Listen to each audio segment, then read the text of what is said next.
Hello everyone and welcome to another ServerSmash. My name is Fart. I will be your main caster today and I will be joined by... Hello guys, I'm Nelson26. I'll be co-casting Fart today and provide a statistical analysis. Yes! You got working today. Gives a little minor heart attack with the stats. Oh yes. But anyway. So today we have ServerSmash number 33. We have Emerald versus Cobalt. This will be the third time that these servers have come across each other. Today Emerald will be playing the Vanu Sovereignty and New Conglomerate will be played by Cobalt. And we are also playing on the, and I use the word new, but our newer Amerish map today, which we'll just bring up briefly. So it's different in that we have the Eastern Warp Gate playing against the Southern Warp Gate. Any thoughts today about these two servers? Because there's, I guess, history with every server against every server, but today it's Emerald Cobalt, last season's tournament finalists. Yes, I'm be interested to see if those old rivalries will come up in Smash. It'll be quite interesting to see if they can actually, turn the tide again. Who won the last one? I completely forgot. It wasn't one. What happened was that last season we had a tournament where everyone played everybody, and then the two top teams went into a championship match. Emerald were top dogs, and they beat Cobalt in their first encounter since Emerald's merger between Matheson and Waterson. It's possible that Cobalt played Matheson in the past, but we're just really counting Emerald. And but the thing is, at that time, Emerald had two different team systems. So Emerald actually beat Cobalt with one of their teams, and then Cobalt came back and won the championship game, and then therefore became 2014, tournament champions and had the decal and all that kind of stuff. And that was back in was it November, I believe, November the 8th. Anyway, so that happened, and Emerald has been itching for a rematch. I know this much. And today we have 288 versus 288. We normally set the team as an average of 240 as a kind of guideline, but they just decided, no, we got enough people. Man, it's kind of prime time. Let's bump it up a notch. Just this year, you'll be a ref today, won't you? Yes, I am. Right. Yeah. Well. I guess we'll just go over the map a little bit here, guys. We got about 12 minutes until the game starts. One other thing, I was reading Reddit. There's a gentleman's agreement about the air-to-air game. There's no air-to-air lock-on missiles today. Yeah, it's gonna be very. You heard about this? I need to. You need to kind of be my eyes and ears here. You need to tell me when you see these games going on, because we got to watch these things without air-to-air lock-on missiles and just kind of get a feel for what's going on. Heck, maybe even Maelstrom, you can jump out the observer camera and fly in an ESF and see how long it takes to get shot down. I was actually asked in Twitch chat whether I could do some kind of graphic for the stream where some troll lava comes up with flashing red lights and somebody's used an AA lock on. So and then as soon as it happens, just it says it's a free for all. Everyone do whatever you want. Well, I mean, it's not part of the rules. It's just an agreement between the gentleman's agreement. Yes, but you'll be able to, Maelstrom, or we'll be able to look at the stats here, and we can see perhaps who the first shots fired with it, or at least who got kills with them. I can definitely have a look. Right, and we can see the counts inside. So there you go. So it is, yes, no Tomcats is basically the rule today. Right, now with regards to our Amerish map today, it is the Southern Warp Gate versus the Eastern Warp Gate. That means that Cobalt will be fighting from the south, and Emerald will be fighting from the east, or northeast. Key points of contention, we have subterranean analysis, also known as Satan's Anus, due to the very nature that it has no defended Sunder spawn locations. I'll actually just fly over here and actually show you, guys, in person, because it's just one of these bases where it's neutral, which means it can be attacked. You need to go through the outside shield generators to get yourself inside to the capture point. That's two sets of shield generators, and then grab the capture point. Neither team's going to have safe spawn locations, so some teams would actually put a lot of emphasis, because last time we saw an Amerish map, whoever got subterranean analysis, the ownership didn't move because there was such a long delay. It's not a 4-minute base, it's closer to an 8-minute base with the 2 points, and it's so easy to kill off the spawns of the enemy team that's attacking. So, interesting to see what kind of fight happens here. Split Peak Pass is our next sort of neutral 4-way large outpost. Not really anyone that necessarily has a favour here. The advantage means you get an extra air spawn, but with the Zealous Biolabs so close to each other, it's just another 4-point base that can be contended. It is, however, important perhaps because it overlooks a Raxicom substation and Macalla Auxiliary Compound. The key thing about this map is that Cobalt and the South have 2 tech plats that are relatively free from being harassed. However, the Eastern Warp Gate's one weakness, and we saw last time on this Amerish map, was the fact that the Emerald has to be wary of their tech plant being attacked. It is their only tech plant, and it is a straight line, so we can possibly see Cobalt perhaps trying to play for the tech plant. But then again, it is a 4-minute long base capture on the Macalla Auxiliary Compound, which can be quite tricky to capture, and then a 7-minute base capture on the tech plant, and you'd have to favour the defending team on long base captures. Moving into the centre, we have the Ascent, colloquially known Raven's Landing, Lithcorp Central, Rockslide Outlook, and the Ascent are all one big mountain known as Skullfuck Mountain, to everyone else outside, I suppose, maybe Miller. And we can see that Rockslide Outlook is the main approach for Emerald, and we have Raven's Landing as the main approach for Cobalt. There may be some form of interdiction play, keeping the other teams off the capture points. Last time, however, we also, was it the Cobalt Civil War, or was it someone else? It was, the point is that Rockslide, they were able to get a buy hack on Lithcorp Central and got it for free, and that totally isolated the Ascent and gave the capture away. So we have to see whether both teams have learnt from our last game and see whether or not the Ascent comes into contention, because once you've got your hands on it, it opens up extra opportunities. And then finally we have the Bastion in the centre. Another large kind of dictating base. In the previous game, the Eastern Warp Gate was able to gain up Bastion, and they were basically allowed them to open up attacks into Lithcorp Central and Deep Core Geolab. And then finally, the very, very last lane, we have this fight that goes on between Deserted Mineshaft, Soltech Charging Station, and Soltech Gorge. Soltech Gorge is a lovely base, kind of spread between 2 bridges, higher plateaus, over a road, so maybe see if the fighting goes back there, but it kind of is dictated by the hillsides that go along to the western side of the Warp Gate. Interestingly enough, on the Soltech Gorge, and I think it was the Miller Mash we had a couple of weeks ago, that one was really, really hot. Like, you don't normally see in live play Soltech Gorge actually being contested in any kind of because the Warp Gate just didn't make it practical, but because... Sorry, I didn't cut you off. It's because the Western Warp Gate isn't in contention. It's 2 teams so far away from their own Warp Gate, you don't get that kind of natural home and field advantage because you're so close to your Warp Gate.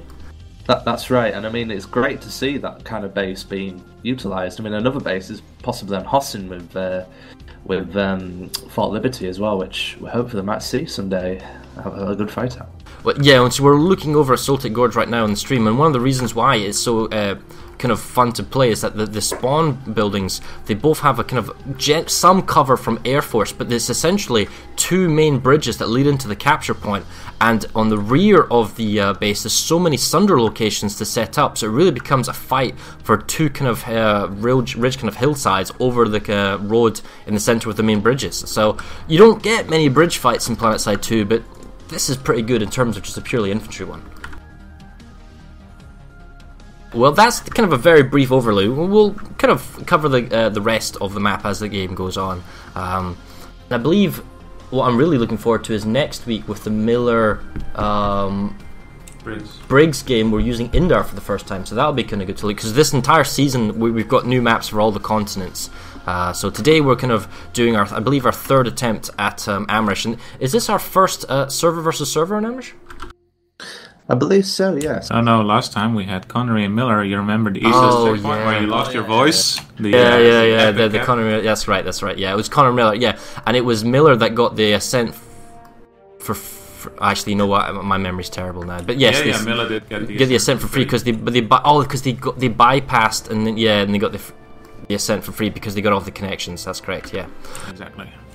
Okay then, well, with that being said, what do you expect to see today? Because we are expecting good Air Forces, kind of death balls from Emerald and Cobalt today.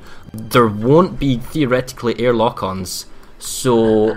theoretically. Well, the Coyotes, but... The Coyotes, but not Tomcats. So, with that in mind, are we expecting to see long, dragged-out air fights? Is there going to be air ground-to-air support? Are we going to have some ruthless fighting, mainly in the centre, to the east and the west? And what do you guys think? Well, in competitive play, I always think that gentlemen's agreements never, ever get kept. I think during about, I don't know, maybe 75% of the way, somebody will go, F it, and they'll just bring Tomcats and masses of Tomcats. That would be entertaining to watch, but unfortunate that people can't keep the promises. Well, to be fair, I think both of the air leaders on Cobalt and Emerald are quite adamant about this, and will really. There were death threats. Did you read the Reddit? It was like, you tell us, the stats to be monitored. First, bleep bleep that does it will get bleeping bleeped, the bleep bleeped out of the ServerSmash bleep. Exactly. So I think there's some pressure to keep it on both sides, but it's going to be interesting regarding whether they are going to, just have big air battles or also engage the ground. I think that if you're not using lock-ons, I don't think everybody's going to use... Do we have any stats details? The game page? It'll be interesting to see the Force Commanders today. We'll be having the interview at the end. We normally do a pre-game show last season that was half hour long, and now we feel we're just going to do it 15 minutes and we'll do the interviews at the end. But do you have a feeling of maybe who's taking part today, or the Force leaders? Or maybe sure. We can get those details later, or we'll bring them up on the stream as we're going along, because it's always interesting to know who's leading and who we can blame and have commit Sudoku at the end.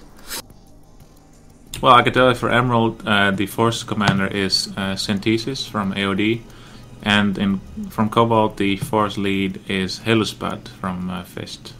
Oh, okay, so there you go. Interesting.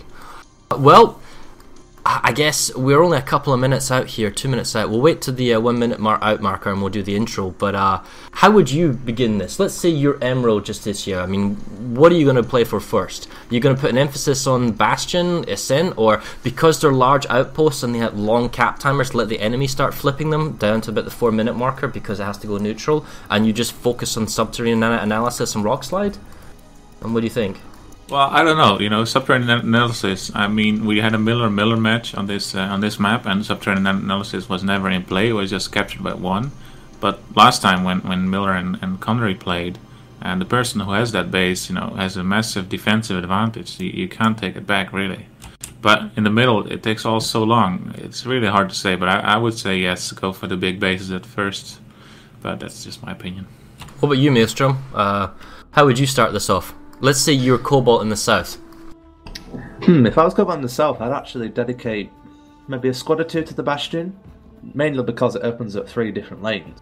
You're defending your Heyoka lane, you're opening up Lift Corp, you're getting West Foothills air dot lane as well, and a Rexicon network hub as well. That's a very key lane which moves on to the arsenal. So if I was to start off, that's where I'd go. And obviously I'd try to either defend against a hack on Rockslide and deny them access to Skullfoot Mountain, or get Raven Landing. Well, this is the thing. I mean, once Raven Landing and Rockslide Outlet happen, there is the cap on Lithcorp Central, because this wasn't heavily fought for. It was a free capture the last time. So I wonder if both teams realise the instant they get their quote marks free base, that they will then move on to Lithcorp Central and fight over it, because it's an awkward base to get to. Neither team can realistically drive there comfortably, so it's more of a kind of galaxy fly-in, drop-in, squad beacon, that type of fight.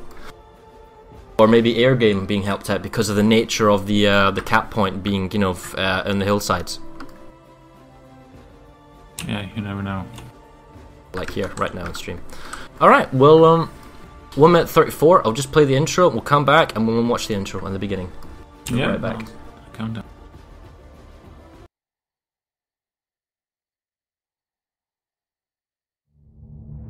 Where we come from, we each fight for loyalty, for freedom, or perhaps enlightenment. But not here. Here we cast aside our disparate beliefs, our barriers and preconceived notions, and band together as a global force to engage in the largest competitive battles the world has ever seen. We are the squads, the platoons, the empires and servers, full of players coordinating a complex game of strategy and tactics. This is where combined arms happens. This is where war comes to play. This is ServerSmash.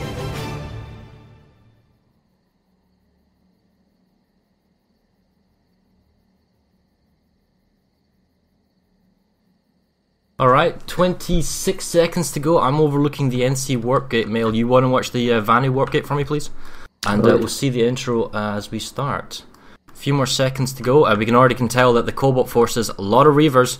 Previous rules about galaxies only and whatnot don't apply now because there's really only 2 teams. 9, 8, 7, 6, 5, 4, 3, 2, 1. Go, go, go. Good luck, everybody. So that is the start of ServerSmash 33, and Cobalt are already leaving their warp gate. Large Reaver force, as we come to expect from the beginning of all ServerSmashes. How's Emerald leaving their warp gate? The usual ServerSmash fashion. Loads of size. Lots of, yeah. I think they're going for Raven's Landing here. The Reavers for Cobalt force.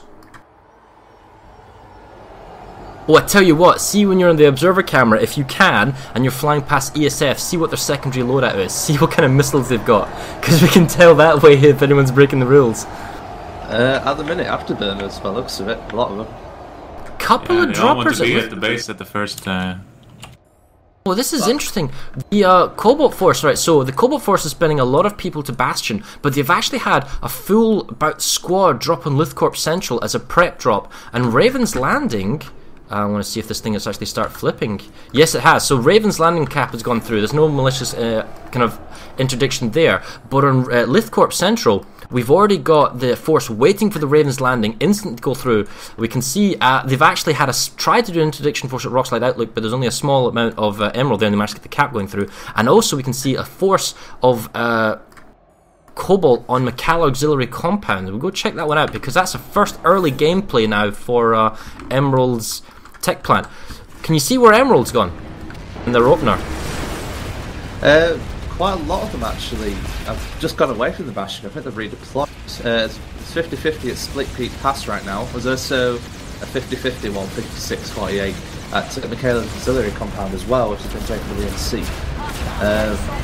Next to nobody at Subterranean, although there is 2 squads at Subterranean of VS forces, there, Emerald forces, so they probably want to get that nipped in the bud as soon as they could.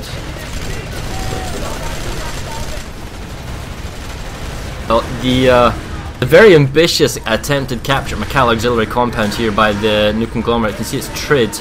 I think they're really just more being a nuisance. I mean, they're completely surrounded by Emerald, put it that way. And then again, if you're fighting at this base, you're not fighting at your own, so that kind of a forward aggressive nature. I'm just looking at Subterranean. VS is very much in control of this. They definitely want this. But because of the long nature, you know, theoretically Cobalt could turn up much later, kill off the Vanu Sovereignty spawns, that being Emerald, and then take it for themselves. That's true, although I would say that looking at Split Peak Pass as well, there's a lot of VS forces at Split Peak as well, so they're very heavily entwined in the eastern lane. They're not bothering about the Bastion. The Bastion is 16% VS, so basically nobody. What's going on in the far western lane? Is any combat going on there? It's just dead. There's a 12-24 fight going on at that Soul Tech charge. Well, the Vanu Sovereignty have just mopped up McCall Auxiliary Compound. Split Peak Pass, we see a small number advantage for Emerald. Wow, whole platoon! Emerald really playing their hand. They want Subterranean Nana Analysis. I wonder if this is an overcommittal because they need to get the 2 gens down first and whether or not those numbers can be used elsewhere. Because the fact is, we can see there's a whole platoon of Cobalt on the Bastion and Emerald is on Subterranean Nana Analysis. Both these bases might go at the same time, but basically Bastion's been given away for free because Emerald wants to play, right? See, we see the numbers are beginning to reduce now at Subterranean Analysis. They're actually balancing the Split Peak Pass, perhaps. It's hard to say what's going to go where. But I think right now Cobalt's doing the better opening play by going for the Bastion rather than Subterranean Nana Analysis, because if I was going to have a choice of base, Bastion offers so many more options on attacking into the northern territories. Oh, speaking of which, actually, if you can see the air game going on, it'd be interesting to see that. And I wasn't really paying attention to actually incoming fights, just the droppers. I shall have a look. See if it's spotted by. We've got some. We can see there is a small air fight going on overhead on the Split Peak Pass. A lot of NC Reavers at Raven Landing. Oh yes, here they are. They're coming over at Roxicom substation. Medium-sized fight at the air battle right now. Looks quite glorious, actually. Hear them rotaries going. Okay. Oh, yep, found it. Looks like I mostly just see Reavers. And you see any scythes? Because I see the death ball of Reavers overhead. The higher up, I think. The more towards the Michaela sort of end of it. Although the VSR, I think they are losing this, I think. Oh no, I haven't said that. Oh wow, a huge ring of VS Scythes have just come in over Michaela tech plant. Yep, we've seen that. It's actually twice now we've seen suicides. So, oh wow, there's actually a lot of collisions going on in the sky here. Maybe no longer air-to-air lock-ons, but if you don't think you've got this, actually, can you check the stats for me? Have there been any air-to-air kills? No, not yet. I checked. Oh, That's beautiful. My FPS is dropping so much. This is a huge air battle, and it's beautiful to see. So, in terms of air battle stuff, the M20 Mustang, which is a Reaver nose gun, 54 kills and count at the moment. Followed closely by the Sauron laser cannon, which is a VS nose gun at 21. Then the Hailstorm. Breaker rocket pods at 11. So not that high actually. I would say top killer is probably Debris with all these crashes. But the problem is that looking at this particular fight, as we'll go back to the rest of the ServerSmash, just trying to observe this, I'm seeing vastly more Reavers over the Vanu Sovereignty's tech plant at Mikala. So Cobalt, at least in this particular area of the map, has air dominance in terms of this kind of sky battle going on. Now they could pull in reinforcements constantly and stream in. We're only 7 minutes into the match and we've already had more than 600 aircraft kills at the moment. 600! That's insane. That's 288 versus 288 with the initial bailers at the beginning. Then the fight is pretty brutal that's going on, though, that's for sure. Right, while this is going on, we'll just have a quick sit rep of what's going on the rest of the map. The Bastion was a 5-minute capture. The Vanu Sovereignty has turned up. They're outnumbered 2-1. However, they must have one of the capture points. They've stalled the cap to about 7 minutes. We can see now that Subterranean Nana Analysis is actually now finally both shields are down and the cap point's sub 2 minutes. Doesn't look like Cobalt wants to really contest it because nobody's there. They want to make their main push here at Split Peak Pass. The Vanu Sovereignty to secure Mikkel Auxiliary Compound are actually pushing on our Axicom substation, or even though they're out pop. So we'll briefly warp over here and have a quick peek. Wow, yeah, I don't think this is going to hold. There's so many Cobalt vehicles. It's just a small ragtag force of infantry. Which base? It's a Raxicom substation. There's Reavers all around up above, and there's Sunders at Split Peak, and there's a small ragtag group of infantry. But there's not really any infantry for Cobalt that's here yet, and we're on the 70-second marker. If you were Emerald, you might want to try and reinforce this base because it's on the 60-second marker, if you could get people here. But then again, that Cobalt Air Force that's just camping Mikala Tech Plant, because it is the main air spawn, it's hard to get anybody towards the base. Just a reminder to the people that just joined the stream, by the way, the 100 plus people that just joined us, there is actually a gentleman's agreement between the two servers at the moment where they cannot use Tomcats air-to-air lock-ons, but they can use Coyotes, so just for those that aren't aware of that. Now we see the respawn coming in from Raxicom substation with 40 seconds to go. We see a squad-on-squad fight, slightly more Cobalt forces moving on the capture point. The Emerald Force is doing a good job at kind of picking off, but we also have a Galaxy overhead bringing in extra reinforcements for the Cobalt team, and it's just slowly overwhelming. No spawns, no vehicles for the Emerald team, and you'd think they would lose this, but they've got 20 seconds to go and they're still coming in. They go, there we go, now the point's beginning to flip. 20 seconds though for this small team is pulled in a lot of Cobalt reinforcements. And First Blood, I think, not First Blood, sorry, but additional free base. Subterranean Nana Analysis goes uncontested to the Emerald Vanu Sovereignty. You can see that the Vanu Sovereignty is also pushing in the north. They took Soltic Charging Station, I believe that was originally Cobalt's, and they're attacking 2-1 numbers on Soltic Gorge, so just pushing on the western lane. Interestingly enough, there's no contention from the Emerald forces for Lithcorp Central. That is another free, uncontested base. The Ascent is a 50-50 base. Now it's to be seen whether or not Cobalt goes for Rockslide Outlook and tries to cut off the Ascent, which is what happened last time in the Connery Miller game.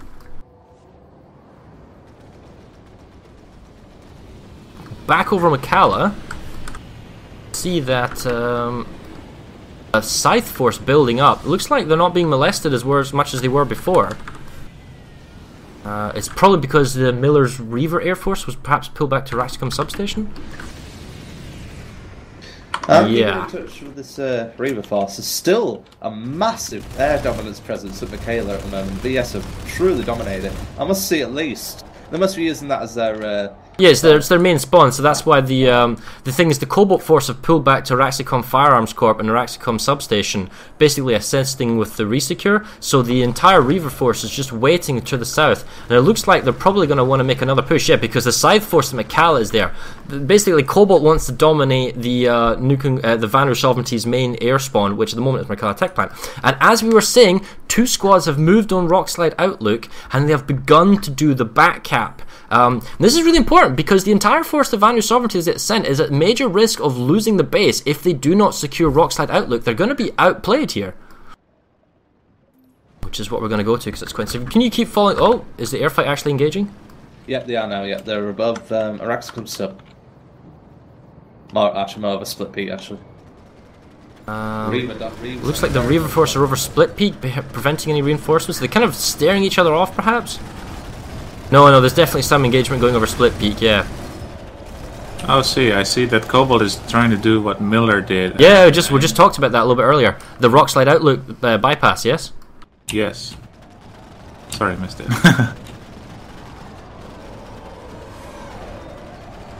This Reaver Force, I mean, they are kind of standing off. I mean, a couple of kind of charging kind of scythes going over split peak. Don't really see the Deathball kind of engaging each other at the moment. It's very much still a skirmish at the moment.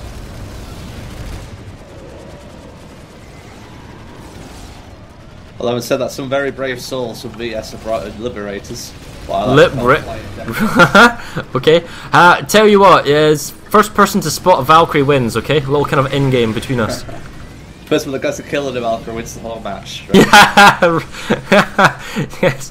Okay, we're going to head over to Rockslide now, see what's going on there. The numbers that for the Cobalt Force has been reduced the last time I checked, but they still have the capture point. Sub 2 minutes. VS is coming in now. VS is on the... but Cobalt is holding, for some reason, the building close to the spawn. Wow.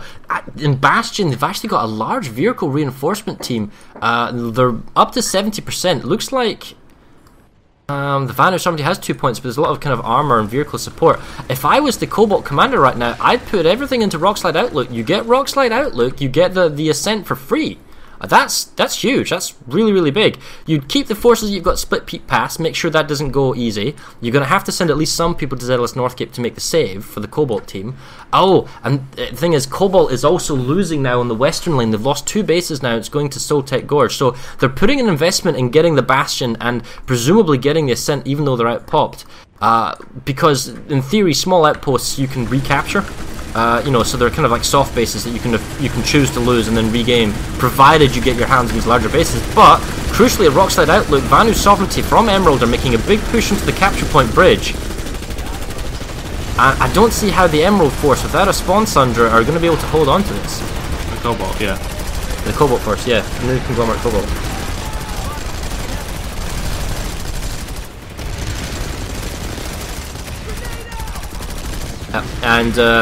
That's Emerald, if it's the Vanru Sovereignty, kind of mopping up, realising the value of Rockside Outlook, and sending as many forces as required.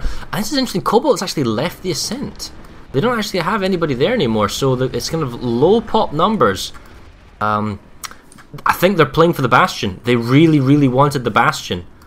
But they're going to have to send at least some numbers to continue contest the West and the East. Now, yeah, they've made the save on Zealous Northgate.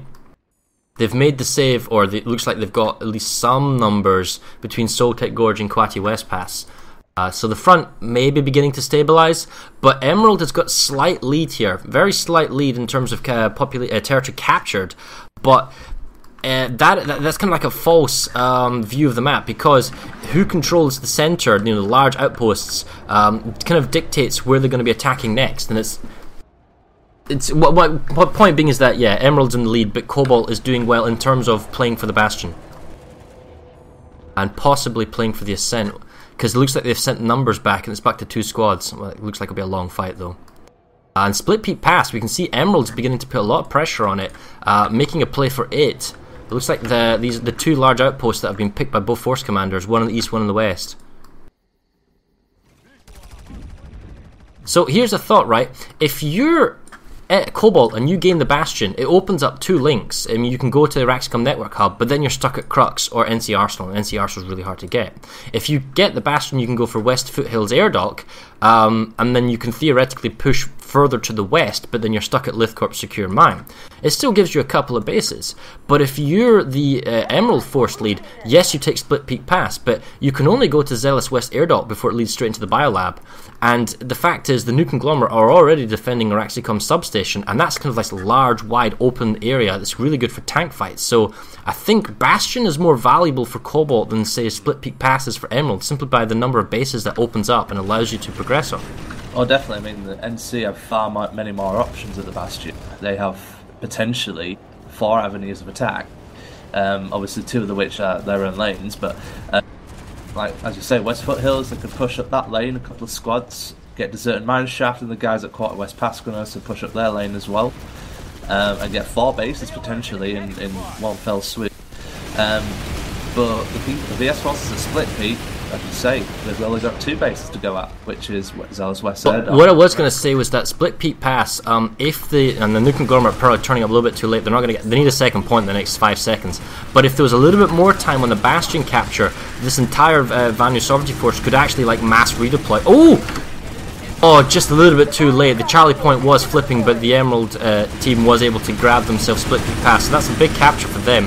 But I was going to say this Emerald Force now that Split Peak Pass could choose to go to a different base. They could go to the Ascent because there are only 2 minutes to go, or they could go to the Bastion and help flip back. Nope. So anyway, the Bastion now goes to Cobalt, and Split Peak Pass goes to Emerald. 2 large bases gone through. Importantly, the Ascent, the 3rd last large outpost, is currently being captured by Emerald. And we see they've got all 3 capture points. Population numbers, they've got 2-to-1 population advantage. The thing is, though, Bastion has just been captured by the Nuke Conglomerate. Are they going to send their attack force from there to the Ascent and make sure the Ascent doesn't go through for free? I mean, I don't know. I mean, NC could dump some forces in there, but it's kind of a waste of time. It's close by. You don't want to give away the Ascent for free, or you don't want them to lose it. You got to contest it, right? That's right, but also asks the question, what else are they losing around the Ascent? Which actually, by looking at the map, they're not losing anything apart from maybe a Raxicom. Just losing the Charlie capture point, so it's back down to probably sub 2 minutes when this goes through. I mean, it'd be interesting. It would be a good win for VS to get the Ascent, which then they could just dump forces on Lithcorp. 90 seconds, and there's still 1 to 2 platoons at Bastion, kind of mopping up, not really helping out on the Ascent fight. Alright, here we go. First set of Galaxies, perhaps? Yep, Galaxy drop on the Charlie capture point. At 2 score. I don't know what killed that Reaver. Oh, and Cobalt's Air Force has turned up to the Ascent as well, mopping up any kind of air resistance that was being kind of presented by Emerald. And we can see that they're just totally dominating the Charlie and the Bravo points. They've dropped on the Charlie point. No, they haven't got the Charlie point there. They dropped 2 whole squads dropped there. What's going on? They've all mopped up? Yeah, they have. Yeah, there was a force of Emerald on the Charlie point, stalling it. Sub 1 minute now. That's good defending by the NC there.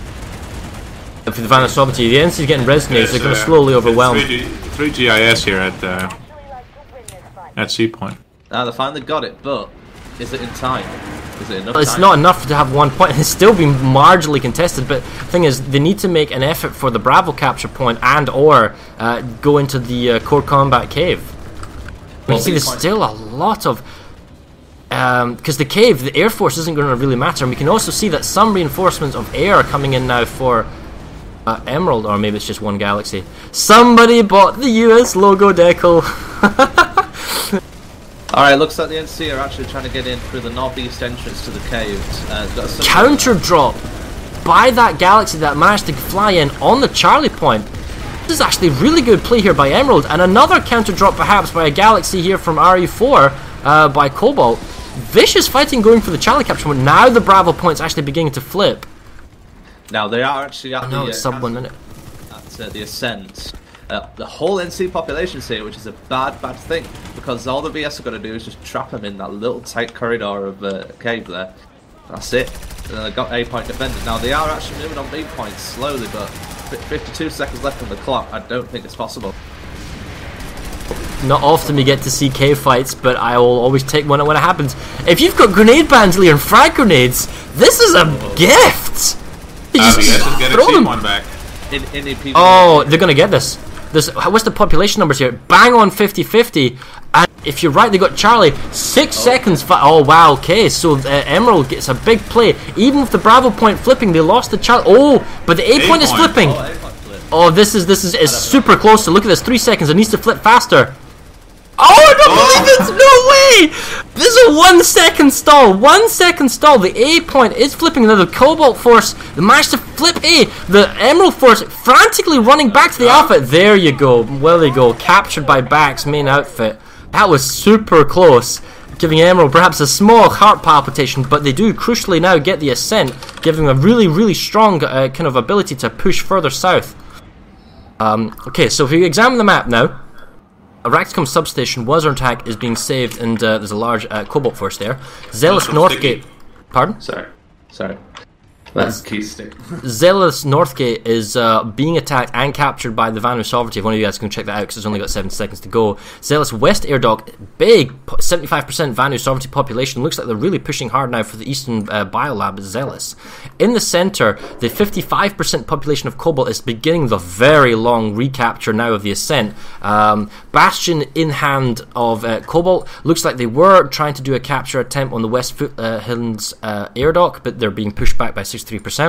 And crucially, Kwati West Pass, roughly 50-50 numbers, is actually being taken now by Emerald. So Emerald is beginning to eke out a small lead now against the Cobalt in this game.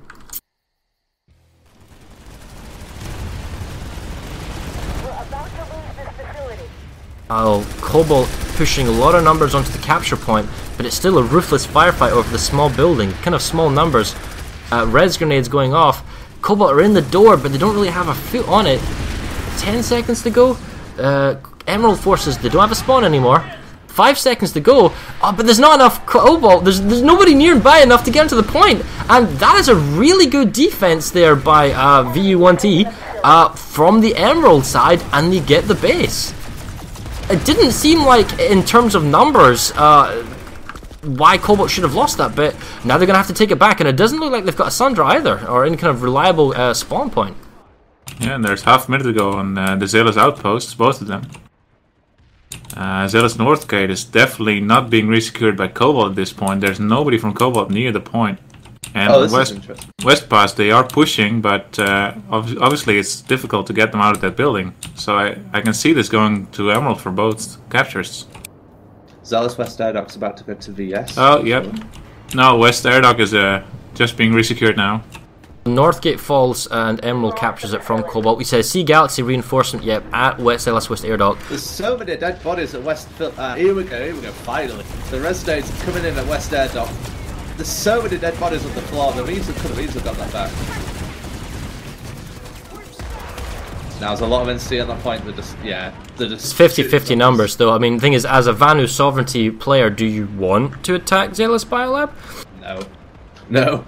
See, the subterranean analysis is kind of a natural block, as a split peak pass. So the fact is, even if the Emerald Forces captures Zealous West Air Dock and Zealous Northgate, in theory they are easy recaptures if determined enough by the Cobalt Force. So those two bases, well, one being saved already and the other one could be theoretically recaptured. That's fine. The Ascent, big 2-platoon fight for going on the Ascent in the center, huge. It's got to favour, however, the defenders. Easily got to favour the defenders here. So I suppose if you're fighting and tying down enemy forces, then just stay at it. We see it's another 50-50 fight going at Araxicum's substation. Let's see, Bastion is empty. The fight at West Foothills Air Dock has been saved, but there's still roughly a small 1-2 squad fight going on. Araxicum Network Hub, which was a small force going for him, has been stabilised. And it looks like we got roughly 1 to 2 squads fighting all the way far in the west, Kwati Amplitude, Kwati West Pass. Now there's still a battle rage now that the Ascent. I would have thought that the VS forces would have moved on by now, but the NC doing a very good job of pinning them in there. They also sent some ghost squads to Rockside Outlook. Now it's actually been taken back, but just having that sort of distraction has dragged a few people away. And it looks like there's a fight going on at Araxicum sub actually, so look at that. Yep. You can see that the Vanished Sovereignty are not interested in going for the Biolab.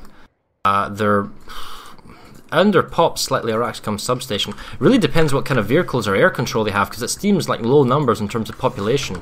Most of the fight is currently going at the center, which I'm going to go back to now, because it seems like alright, the numbers are slowly reducing now down to 1 platoon only, and we see a Galaxy reinforcement drop on the Araxcom substation for the point. A very brave NC squad has just dropped on the point there and just getting absolutely mowed down. Brave, but... I would have recommended they drop on the roof where the beacon is and kind of controlled the high ground. Now there's another one coming in, same outfit. Oh! See that Galaxy crash. So the Cobalt Air Force is here, definitely got air control, and Galaxy just hovering in the air like he doesn't care, dropping additional reinforcements. I can't see Emerald getting this base though, even though they've got the high ground and some good choke points. This constant reinforcement and bombardment by Cobalt, you think would be enough? Well, Emerald's force, look at the dots on the minimap, assuming you're in your Vanished Sovereignty observer camera account, there's a lot of hostiles here. In fact, in terms of population numbers, they actually now outnumber them 2 to 1, so they've actually reinforced. This is a big play. Cobalt's going to have to bring numbers from somewhere. They've got 2 squads of Ravens landing, maybe that's their air force. They're going to have to come here with something, and fast. They're quite literally all in that building. It's like an ant's nest. Ant's nest of VS Spandex Warrior. It's good cover. They just want to stay at the site of the air, but the thing is they're using light assaults as well. Got good kind of squad beacon locations. We got 5 squad beacons going on. That's how they're coming in. There's no Sunders here, guys. There's no Sunders, there's no Heartspawns, there's no Maxes either. And it looks like maybe the Cobalt forces, too many of the air forces got air-to-air in terms of weaponry sense, rather than air-to-ground. Because they're all in the open, super exposed, they could totally be mopped up with air hammers or rocket pods. You should come here to Liscorp Central. The NC pulled about 10-12 Sunders from Liscorp Central to move to the ascent. However, the VS made use of their Roxas Outlook secure to go capture Liscorp Central and place a Sunder on the A point. NC still had 3 Sunders here deployed on the A point to be able to spawn back in, but those have all been destroyed, and now it's just VS here on the point. And still about 10 NC Sunders all around towards the ascent, but this is a very interesting fight. It's getting desperate now at Roxicom substation. Sub 20 seconds, population numbers, additional Sunders now being pulled in via the new conglomerate. That's smart because it gives them the option to respawn in if they lose the base, which looks like they'll be the case. The Sunders are actually trying to drive onto the capture point. With 11 seconds to go, all the rockets from the Emerald heavy assault annihilating that Sunder. Finally coming in, but 3 seconds, 2, 1, they've lost it. I can't believe this, they've actually lost it. Wow, it started from nothing. The Iron Wombats, I think it was the Iron Wolves, but there you go.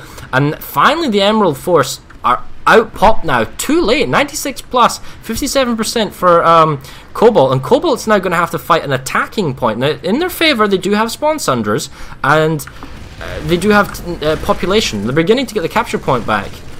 So, to be seen with the defense. And now, they were trying to capture back Zealous Northgate, but we see this reinforcement there by the Emerald. There's a small attack going at Zealous West Air Dock. And we're going to Lithcorp Central, as you were saying, because that's another base that's being applied pressure to. You're saying by a Sunder play on the capture point. Yep, VS Sunder is still up on the capture point, and NC Sunder is all around the base, but just too far away. I mean, that placement, I don't know if it should be like shaped. But it's a very, very, very strong placement. You can get to spawn on the point. To be honest, ever since the Hossin introduction and the way they did the no deployment fields, all the no deployment fields need to be looked at in some instances, because some of them are ridiculously massive, and other ones are just so tiny that there's almost no point in having them, and it gives such a huge advantage to the attackers. I mean, this particular one at Lithcorp is almost game breaking. I mean, there's no way to defend against it unless you get a load of light assaults and just bomb that Sunder. But you can spawn right on the point. Desperate Galaxy drop on the capture point.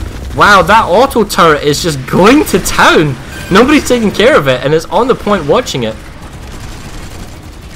Yeah, and you know, if you have the Spitfire auto turret up and you have marker implant as engineer, everything the Spitfire hits is getting spotted as well. Nice. It's doing a really good job. It is constantly firing. Alright, now it finally goes down, and we can see the new conglomerate forces coming with maxes and additional infantry. They're just swarming the point itself. Yeah, they're coming with 63%. Yeah, but there's so many of them on 63%. You'd have to. Well, a counter spawn or a counter play could do something. The Sunder is safe from air bombardment. It's already going down. Yeah, there you go. So. That's that. It's hard to say because they are re-rallying. They're pushing back on the point. It's not over yet. But Sunder's down. So finally. Okay, Sunder's down. Yeah, there you go. There's a lot of smoke as well. Okay, so big redeployment. I can see that Cobalt's playing a very reactionary game. Wow, how do we miss this? The Bastion, 2 minutes to go until Emerald takes it. That's huge. Bastion is kind of like the linchpin here of Emerald's defense in terms of the West. All 3 capture points are being held by the Emerald force. I think this is the next fire that Emerald Cobalt needs to put out, put it that way. Additional reinforcements coming in from Spawn Sunder on the Bastion. They've actually reinforced it. It was a small pop. They must have been taking this down a while, but now they've pulled in an additional 2 or 3 squads. Whoa, whole squad of rocket launchers being used against Cobalt's Galaxy, being extremely effective. That was amazing to watch that. Now that's Sunder's pouring out VS troops at the moment. So there's some mass redeployment somewhere. Oh, 66% VS pop now. So they are mega redeploying. They've reinforced it. They've basically ticked it down and then committed their numbers. Now, these may have been attackers from a previous base, like say Lithcorp. Yeah, that's probably what it is. The Lithcorp attacking force has probably redeployed the Bastion. And now the problem is that the Cobalt force can't afford to have a half platoon at Lithcorp Central. They need to go back to the Bastion, but therefore they could leave the Lithcorp vulnerable again. But they cannot afford to lose the Bastion. Period. Oh, Zealous. 1 minute for VS. Tick at West Air Dot and 1 minute on the North Gate as well. Who do you think is going to play bluff? And I don't know. Let's have a look. Well, the Bastion seems to be like quote marks secure because it's got 6 minutes to go. Oh, here we go. West Air Dock is being heavily contested now. VS getting absolute pummel on the point. 40 seconds to go. West Air Dock. Yeah, 35 seconds to go. The Cobalt force is swarming to the point. That's got to be a save. Yep. Redeployment save. And the Zealous Northgate. Let's have a look at that. Northgate actually looks like it might go through. 35 seconds left. 2 Vanu well, look at this. 2 Vanu Sovereignty Galaxies. They're on the balcony. They've got a Sunder actually and slightly to north by the vehicle shield bay. They're pushing in a lot of numbers on the building. I wouldn't surprise me if they get it back. The fact they've already got people on the point. Yeah, they're just dropping on the small balcony now, aren't they? You can just check the numbers in the minimap as well. It's a huge reinforcement. I mean, it's got to be done though. So a defense for a defense by looks of this. Yeah, and it's a big redeployment. It's a big save. Platoon plus Zealous West Air Dock and a platoon plus of redeployment saves Zealous Northgate. Well, actually, there's still a raging fight going on at Quarty West Pass. It's been saved about 3 times with about 2 seconds left. Wow. By the way, I saw some people being interested in the force size. It's 288 versus 288, and each side has now 287 or 288 players in play, so it's a very even fight.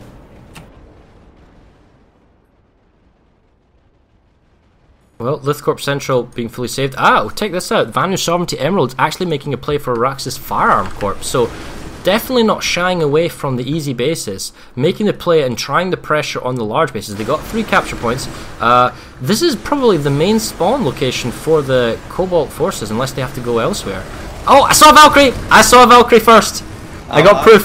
Valkyrie came in Araxis Firearms and dropped people. I saw it at the Bastion getting pummeled by 2 rockets. You didn't call it out. You can't just say it after I saw the Valkyrie. I saw one at Lithcorp. That's how the VS. You didn't call it out. Started because they dropped the Valkyrie in the point. Next game is going to be who gets a kill with Valkyrie. Well, I'm not going to be able to see that. But right, so anyway, the point is that the long 4-minute capture, we're already beginning to see Cobalt forces redeploying into the Araxis Firearm Corp. Definitely this entire fight is being dictated by Emerald. Emerald is setting the pace, and Cobalt is more than certainly redeploying and constantly just playing the defensive game. They've been pushed entirely off the ascent, rockslide outlook, having to do Lithcorp Central saves. There's actually a Vanu force perhaps going for Raven's Landing. They're applying pressure on Araxis Firearms Corp. They're still kind of got Zealous Northgate, applying pressure on Zealous West Air Dock to keep them off the Split Peak Pass. And in the far west, on the Coati West Pass, looks like they're making a save in Coati West Pass, perhaps, but maybe going to make a play in Coati Amp Station, although there's a half platoon there. So, and we're 57 to 42 in terms of score. So, if we bring up the map timeline, we can see that it's pretty much been a gradual increase for the Emerald forces. At no point really has Cobalt, rather aside from the very start when they get the first free base, they haven't really been on the lead or kind of done any kind of territory away from Emerald. We're just looking at Quarter West Pass here. We just see a lot of MLG Sunderers and Vanguards, literally with the MLG decal on. I think it's like a mandatory thing now. Moving on to West Pass to try and get a foothold there. Do we have name resolution on the players' leaderboard? Yes, we need to refresh. We should do. I'm refreshing now.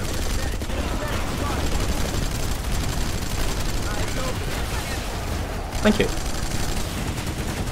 You can see in the kill graph that actually there's quite a large lead already being split out for Emeralds. Emeralds didn't leave in terms of kills by some degree. Top player already on 91 from the Iron Wolves.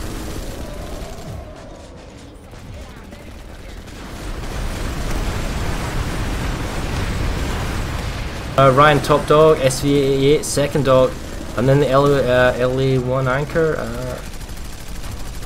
Tell you what, Reaver's got the most kills. 818 to the Scythe. So the Cobalt Air Force, as we're looking here, that the Bravo capture point that was taken back by the Cobalt is now back in hands of Emerald. Sub 2 minutes. Looks like the Cobalt Air Force has turned more to ground attack, but it doesn't change the fact that we are 2 minutes away from a base capture. This is supposed to be like a Cobalt stronghold. This is really deep in the vitals of Cobalt here, and all 3 capture points firmly in the hand of Cobalt. Sorry, of Emerald at the moment.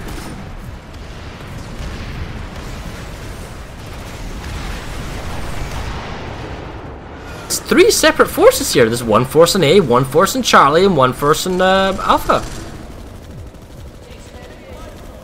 They don't even have 1 point. They've got 60% population. All the population is flying, and they're also losing Raven's Landing. This is really bad for Cobalt. Okay, so if we're looking at the rest of the map, is Cobalt doing anything? They've got far too much population at Bastion doing nothing. They've got a small force that's been outpopped at Rockslide. And at Coati West Pass, they've got a slight overpop there, pushing the western lane again. So realistically speaking, if you're looking for population, they've got 65%. They've got a huge population.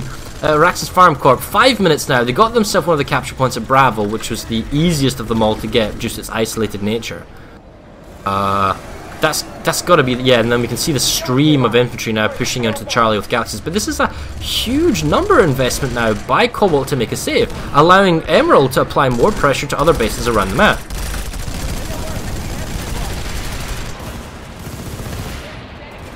Now, Raxus Firearms actually, I think, is actually overcommittal by NC. You've seen the numbers there, 76% the also NC. Partially the Air Force as well. Yeah, the Air Force here as well. But it doesn't change the fact that you're right. I mean, it is a big number committal. Now, we can see Cobalt's making a fresh push in Zealous Northgate. Split Peak Pass are at least being a nuisance so that West Air Dock isn't being messed with. Raven's Landing. The entire attacking force has gone to Raven's Landing. So they take down Raven's Landing with a smaller force, and when they're when Araxis Farm failed, they just sent everybody now to Raven's Landing. There's not actually that many on the capture point. Oh, they're all outside. Lots of beacons going on. Now the Air Force from Cobalt is turning up now to Raven's Landing. Oh, there's a big spawn camp going on as well. Lots of rocket launchers going on at rocket breaker pods as well for the Reavers, but they're being shot down. It must be kind of grand lock-ons. Can you tell me, is there an Emerald Air Force? Because I see mostly Cobalt at the moment in terms of this offensive nature. I'm not seeing actually. This is interesting. Is Emerald using its pilots on the ground to give it force multiplier in terms of numbers on the ground? It's quite possible. I mean, air, unless you use it correctly, is not that good in terms of this kind of matches. Well, look at this. Platoon plus Araxis Farms Corp still doing nothing, and they're losing Raven's Landing to a 96 plus from Emerald. This is why they're winning, because Cobalt isn't reacting fast enough. They are not leaving their previous base quick enough to get back to Raven's Landing, and they're going to lose Raven's Landing. It's going to be another base to Emerald. Yeah, they're still gathering up in the spawn room. Yeah, here it goes. Out there, guys. Come on. There it goes. Facility's lost. Fall back and regroup. And the thing is, the Cobalt Air Force can only do so much, and that's another base that they're going to have to work their way back to. So the fact is, the mountain around the Ascent, almost fully in the hands now of the Vanu Sovereignty. They may push for Lithcorp Central. In fact, if I was Vanu Sovereignty, I would want to push for Lithcorp Central because it would secure Rockslide Outlook, the Ascent, and one less approach now to Raven's Landing. Well, I would already have a Sunder on the point there again, but I don't see anybody pulling a Sunday at the moment. Oh, I think finally Cobalt's going to actually get an offensive capture. Kwati West Pass is going to fall in 7 seconds. Looks like they've got number of populations, but the Emerald forces are outside. Just watching going on, a lot of grenades, and yes, so Kwati West. Oh, let me get the stats off, sorry. Alright. Apologies about that. Lithcorp's gonna flip now.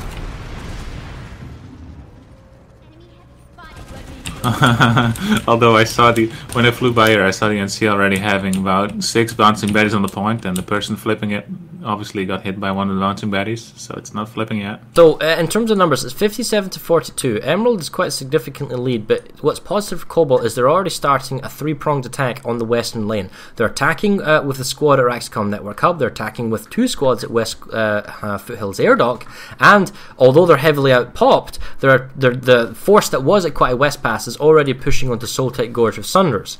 So that is positive, but at the same time, they're still being harassed at the Bastion, forcing to keep numbers there. And also, as we just mentioned, 2 squads from Emerald are now beginning to attack Lithcorp Central.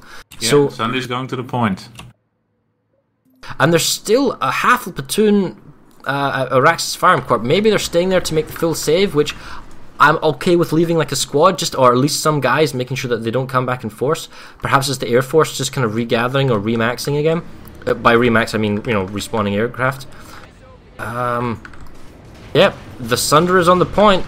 He's here. Just looking to deploy. Oh, out of curiosity, I looked at the Tomcat. We have a single kill with Tomcat. The truce has been broken.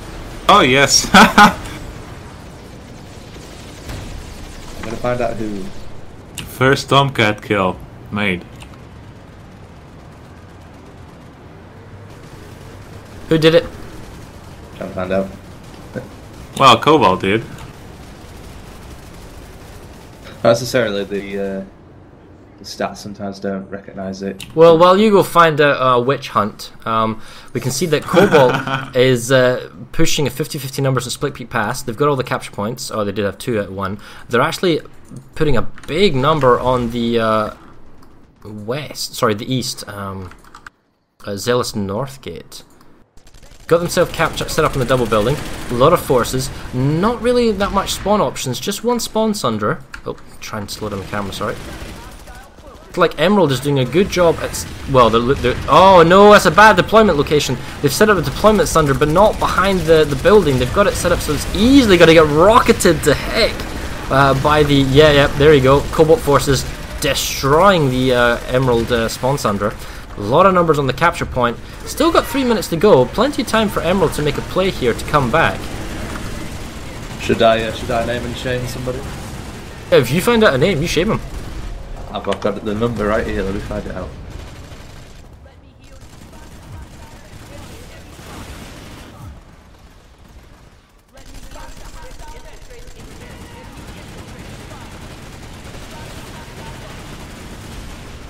Well, Lithcorp Central, the NC, the Cobalt guys are now massively reinforcing. Gonna jump down soon, see if they can clear it out. Okay, this is a better Sunder location so now. Many Sunders. That's a properly deployed Sunder for the Vanu Sovereignty. It's actually getting horneted.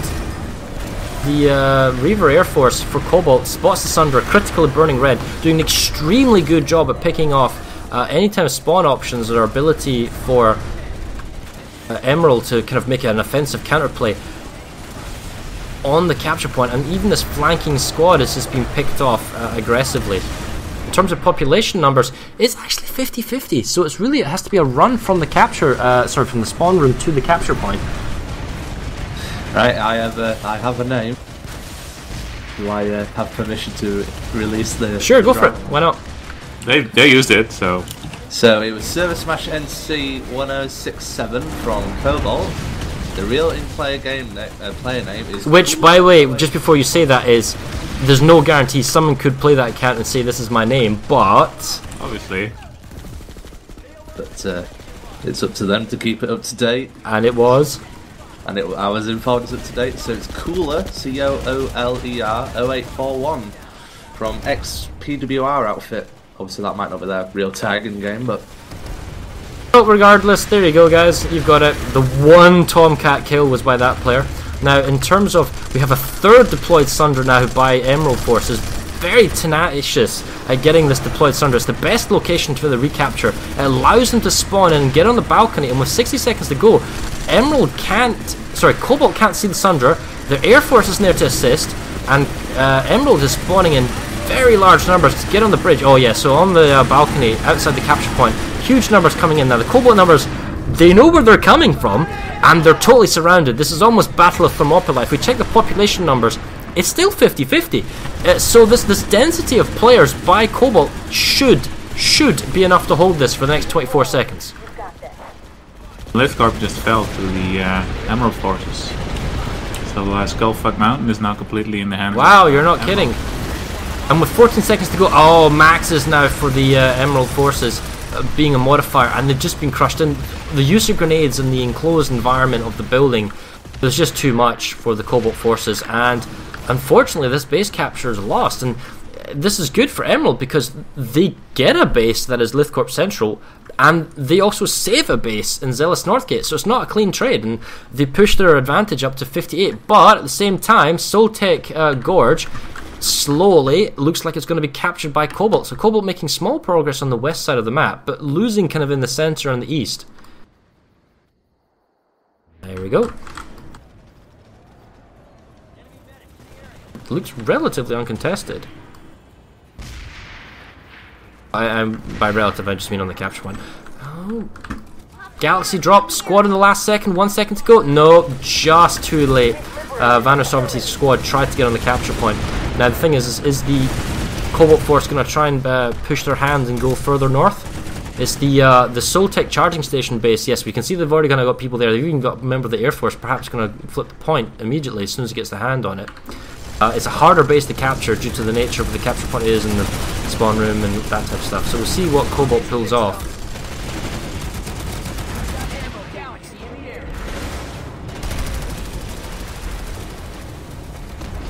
And the Cobalt picking off the reinforcing Galaxy for Emerald. And we can see they've already beginning to do attack on Soltec charging station, and the Vanuatu Sovereignty forces are already redeploying to kind of intercept. The attacks that were on the Araxicum network hub in the West Footlands air dock, they're not really going anywhere, and there's actually quite a large NC force at Bastion making save. Perhaps those are those are the attackers that are Lithcorp. There was a number of NC at Lithcorp, now they've been pushed back to the Bastion. Araxis Farms Corp, you've got half platoon, it's relatively unmolested. Looks like they've got a bunch of people that actually, this is actually quite annoying for them because a small squad is on Araxis Farm Corp with all the capture points, preventing half a platoon from capturing Raven's Landing. So this force Araxis Farms Corp is going to get all 3 capture points to then allow them to capture Raven's Landing. They've got a small force at Araxicum substation, perhaps waiting for the save on Araxis Farms before they can go through. Split Fleet is a small force. Zealous Biolab. There's actually a Vanu force in the Biolab ready to go, so we'll head over there slowly towards the east, checking out the bases as we go.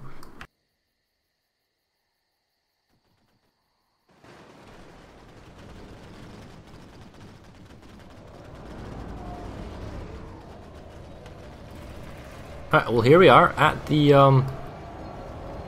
Araxis Farm Corp, and it's more than a platoon of Cobalt redeploying here. This is a big reinforcement pull by Cobalt, and this would be like small numbers. It's like one squad being a nuisance, grabbing all the points from Emerald. So this is great in terms of population.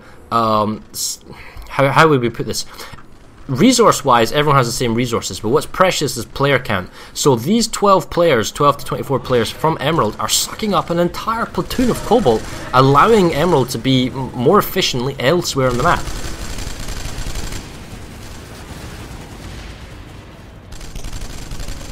Now actually, this is an interesting play. You know what I said about West Foothills earlier on?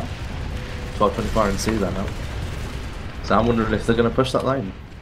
Or try Again, well, but the problem is that they've lost the point of Bastion, so actually they've been outplayed. The thing is, Emerald makes the way I'm seeing Emerald playing is that they will start a cap first, even if it's small numbers, and then reinforce 2 on it. Emerald is outplayed them by Cobalt because they've got forces on Bastion 50-50. In fact, they outpop them 53%, so it does not look like the NC will make a full save, maybe a stall. So the entire half platoon that's at West Foothills Air Dock, it seems kind of an overcommittal. The way that I see the meta shifted in ServerSmash is that, and correct me here if you think it's different, but that you basically try and apply a pressure to as many bases as possible and keep the population numbers down. When any base shows promise, i.e. the count is lower, or you have plenty of spawn sunders or whatnot, and you make that your emphasis and then you redeploy onto it. You don't play your entire hand, send half a platoon to a platoon, let's to this case say West Foothills Air Dock, and then that's what you have and that's what stays there for 4 minutes. No, because you basically want to send a force there, lure the enemy to reinforce more than what you have, and then you bring in your reserve, so that even though they counter redeploy, you out redeploy them, if that makes sense. And at the Bastion, sorry, go ahead. Defense always takes more forces than the offense.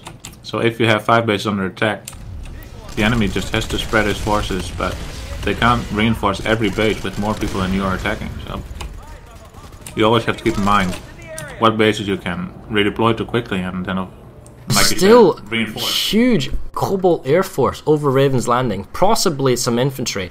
At what point do you say the Air Force isn't being helpful when you need extra people on the ground? Because you're in an hour and 8 minutes to go and you're down 57-42. If I was the Cobalt Force Commander, I'd say, right guys, you're now on ground duty, get your asses on the point.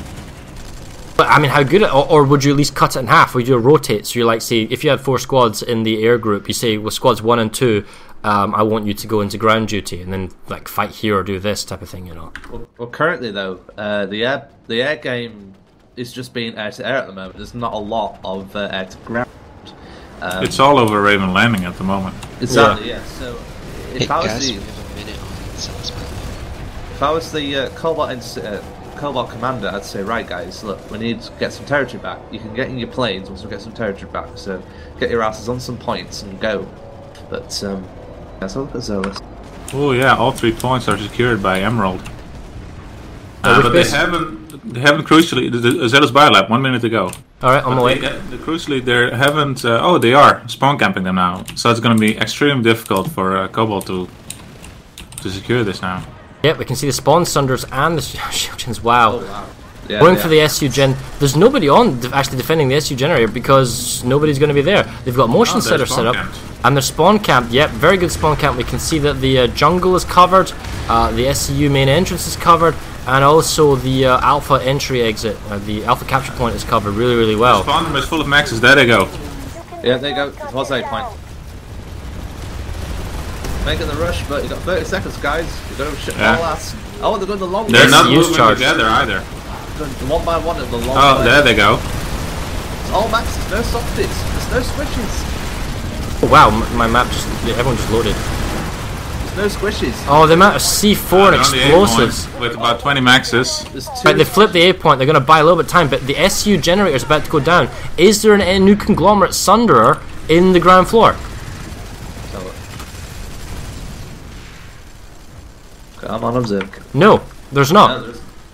And the SU gen's down as well, which means, sorry, the shield gen's down, which means those vehicles will actually be exposed. 10 seconds left on the clock. And they're moving for the SU, but they need to get one of the other points. 5 seconds left. C point, getting C Actually, leave. Don't save the SU. Alright, okay, now you want to save the SU. The point is, if they were going to get the base, you wouldn't want them to get the SU saved. It's 10 seconds to go lose the SCU. No, one guy's on it. You got a medic on it, and he's defusing. Oh, and the max stopped them the last second from killing off that medic, so that medic there made the save. Yeah, but they're losing the A point. That was the last second. Oh, and the problem is that now that the SU's fixed, if they lose the base, it's going to be doubly bad because the enemy can spawn in. Super crucial in the next 3 seconds to get on that point. And it's only 50-50 pops. Boom. Oh, Emerald takes the biolab from new conglomerate at Cobalt. That's a really good play from Emerald now. It was close. I mean, that was a panic redeploy there by the Cobalt forces, but that's bad. I mean, that is bad. Zilla's West Air Dock is a ghost cap at this point as well. NC in a biolab, there's no excuse. You cannot lose NC in a biolab. Well, the thing is, they were able to get in the base and set up, and then basically when it was alert, you were already spawn camped in. And so yes, what does the Cobalt Force do now? They go back to Zealous West Air Dock and make a save there. I mean, okay, positive things. They're getting a Raxcom network hub. They were getting Soltech charging station. Still got overpop. So why don't you just keep watching here, and I'll go over to see what's going on in the center and the west. West Air Dock is empty. Oh no, it's a single NC guy that's just made a save. A single guy. Zealous Raxcom network hub is being resecured now though by the Emerald Force, so they're not even getting that. Big force redeployment, yeah. Oh no, Soltech, 30 seconds left. Being reflipped for the new conglomerate? It's been 2 of the new conglomerate, yeah. So, yep, looks like it. I'm gonna head over there. Get stuck in a building. They are very much on point though. I think VS will get it back. Really? With 14 seconds? They just need bodies and points, and there you go. Oh, wow. Last second save. This is all going in Emerald's favour at the moment. It's hard to say though. I mean, there's a lot of res grenades going off, although I'm not really seeing much blue on the minimap. It's mainly just Vanu Sovereignty. And there's no spawn Sundra either for the Cobalt Forces. Looks like it's all been kind of mopped up. Yeah. That's a nice try. Oh well, I tell you what, West Foothills Air Dock, that's going through. So 3 attempts at getting a base, and looks like they'll get their hands at least on one of them. That's true, but you have lost 2 bases in the process. Well, it was base attempt to captures, so it's, you know, as long as you get something out of it, that's fine, I suppose.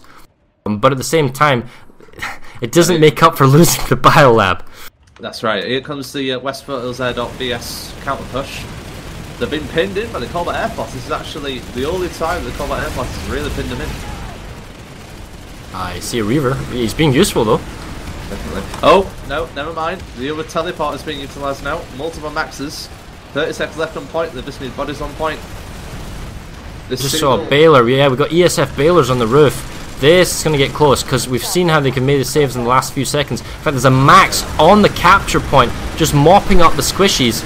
Light Assault C4 is going to get him? No. Max is still going through, right? Okay, Max. Oh, a second Max, a third Max, fourth Max. Oh, gee. Oh, wait, never mind. I looked at the minimap. Oh, my goodness. That is a huge resource investment. It's going to be like 20 plus Maxes.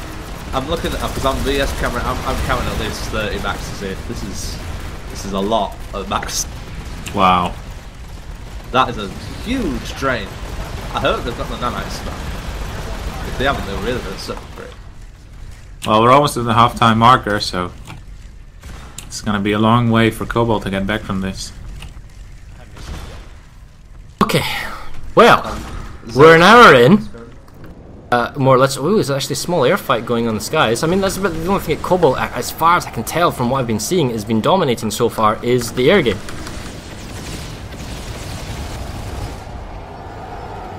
Now, I'm just looking at West Air Dock. NC are knocking on the door, but the VS are still heavily entrenched inside. Multiple NC Galaxies actually pounding the doorway at the moment. 50 seconds left on the clock. There is a slim chance that they might get this.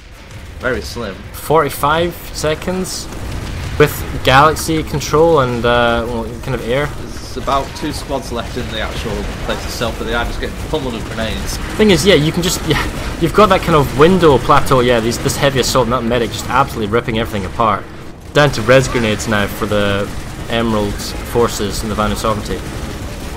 Still got a Max, being a nuisance, but when it gets down to the last 20 seconds, you think they go in? Yeah, they're beginning to move in. That is the Cobalt forces. It's just res grenade wars now. Oh no, 10 seconds left. NCR. I can't believe this. I cannot believe this. Come on, Cobalt, run in on the point. Just get your body on the point. 2 seconds, no way, 1 second. I don't believe it. I do not believe it. Emerald gets West Air Dock, and it is a locked base. Cobalt cannot recontest it because they don't have a link. They were surrounding. They're 50%. They had the whole surrounding area. All they had to do is uniformly run in, and now all the Vanu sovereignty they've left. They're like, bye guys, we're off, GG. And then there's 2 squads here of Cobalt just sitting here thinking, points clocked. Why's the point locked? I don't know why the point locked. South Bridge is now. Small force there as well keeps the biolab safe, and probably you'll see this attacking force from Emerald going to move down Zell South. On call. 1 hour remaining now. 1 hour remaining. We can see that Cobalt is making a somewhat big play again for Soltic charging, if you can check that out. But crucially, big play. 2+ platoons now going for the Bastion. That's what I'm going to go check out next. And when we get a moment, we'll just go over some of the more in-depth 1 hour stats.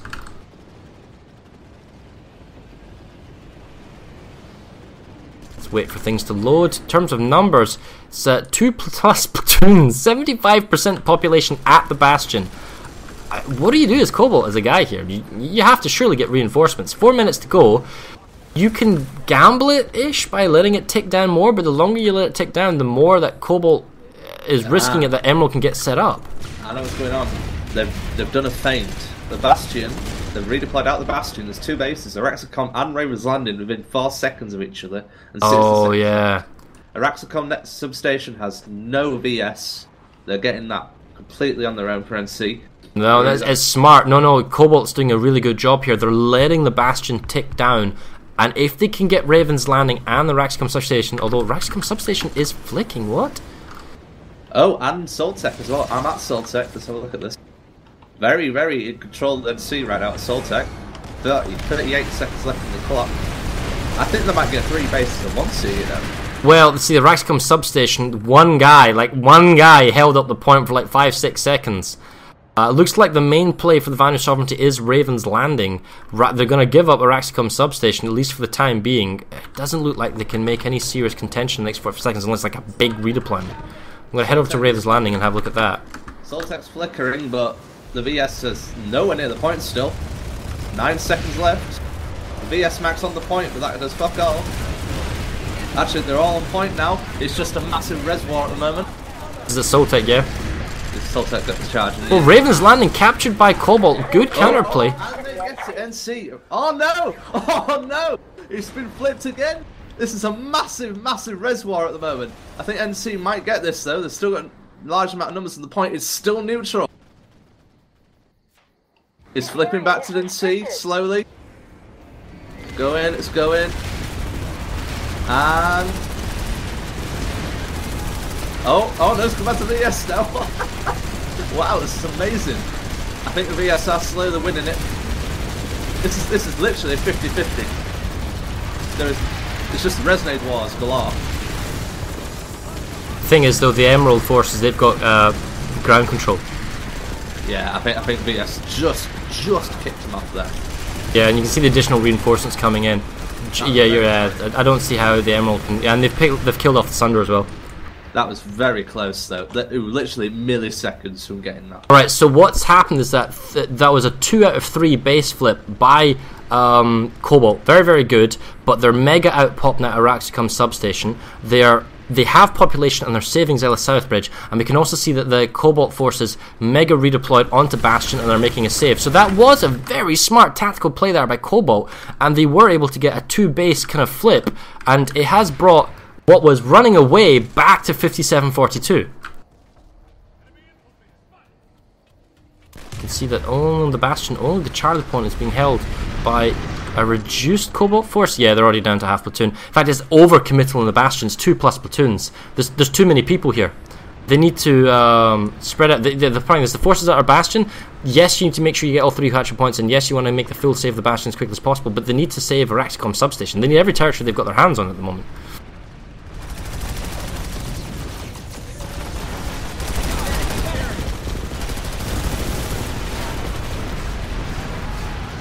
So while watching the Sunder, you see in terms of the kill graph, there's about a 2k lead by the Vanu Sovereignty. I'm not surprised as to which the 2 went. Kill statistics, basically the top. You'd be surprised that Gil is not on top for NC or VS. I don't think he's playing. Well, apparently his name's been tagged to NC697. Oh. Let's see. Oh, that's interesting. Might have to ask the reps about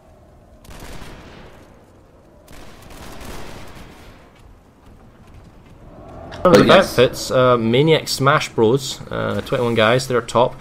Bad Arrows, only 12 people, second place in terms of outfits.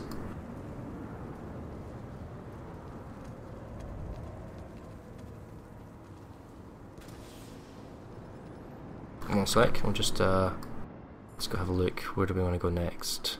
Looks like the fight for Zella Southbridge, is that? Vanu Sovereignty's actually making a play for that. We'll go over there. I realise the stats are still up, guys. I'm just going to go through and finish off, just kind of a rundown, having a look on the map.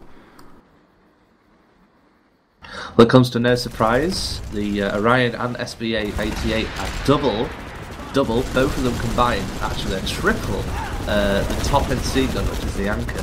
So the Orion has 2.7 thousand kills, that's the SBA 88 just under 1.4 thousand kills, while the Anchor is a lowly 1.2 thousand kills. It's, I mean, that's literally every single heavy on the ES must be using the Orion or the SBA 88. They're very good guns, but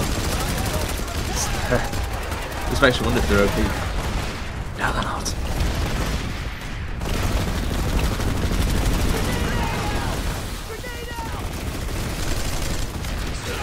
Give it your all.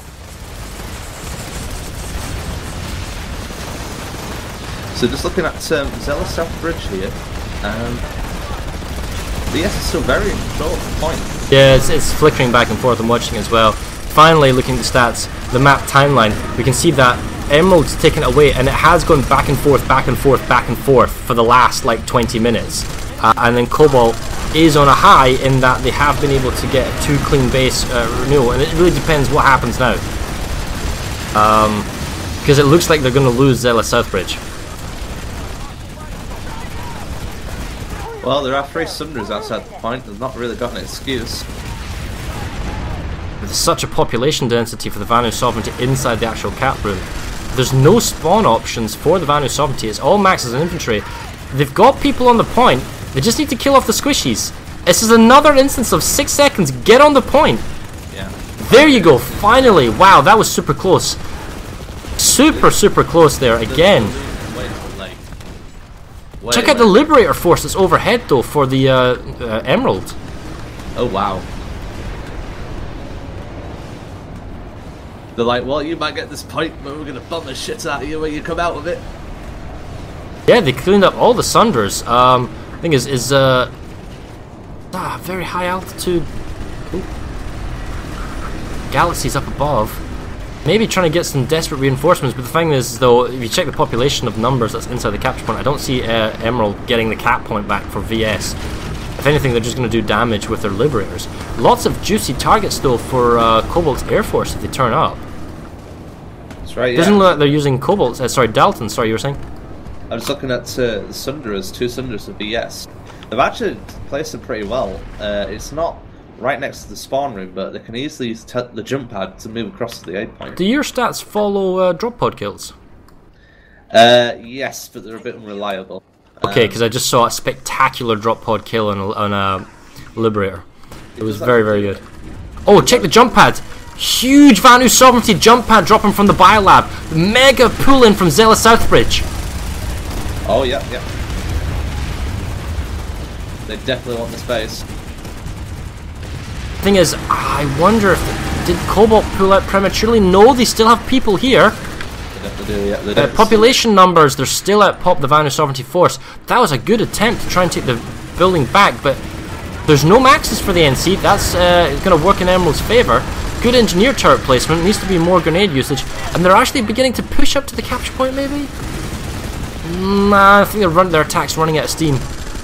They've got the ground floor, however. Look at the south, though. The south entrance. They are making headway that way. They're on the level now. Oh, slowly getting on the level. Cobalt's holding them off. Yeah, they're holding the high ground too well. Now, what I would do if I was Emerald is I'd get some LAs, well, light assaults, and get on this small balcony and just mop up that way. Because they're not looking there, they're not paying any attention to that small balcony. Maybe a couple of guys there, but that's it.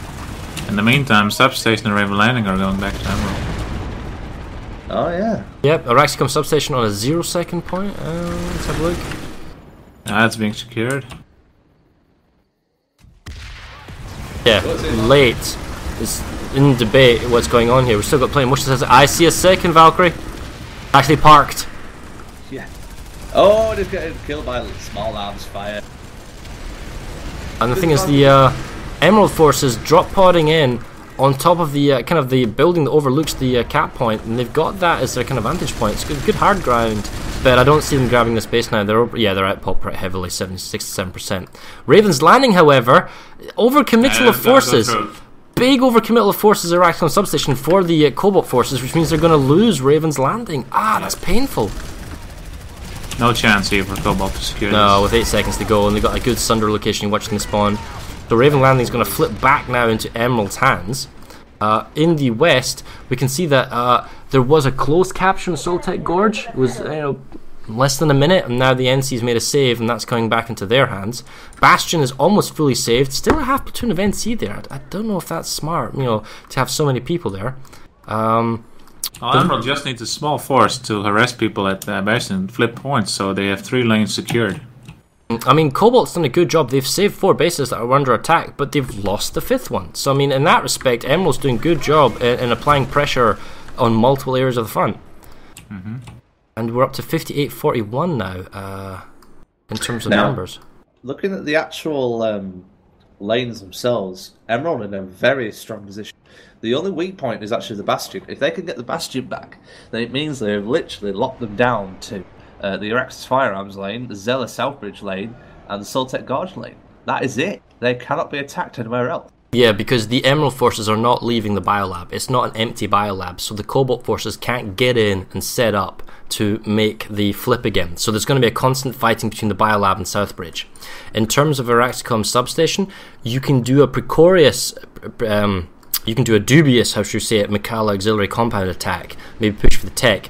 Doesn't seem that's going to happen because you can get backhacked from Split Peak Pass and you're stuck at Split Peak. Raven's Landing, yes, you can flip it back if it's not by much, and Lithcorp Central, yes, you can get it back by getting a Cinder on the point because Emerald's proved that many times.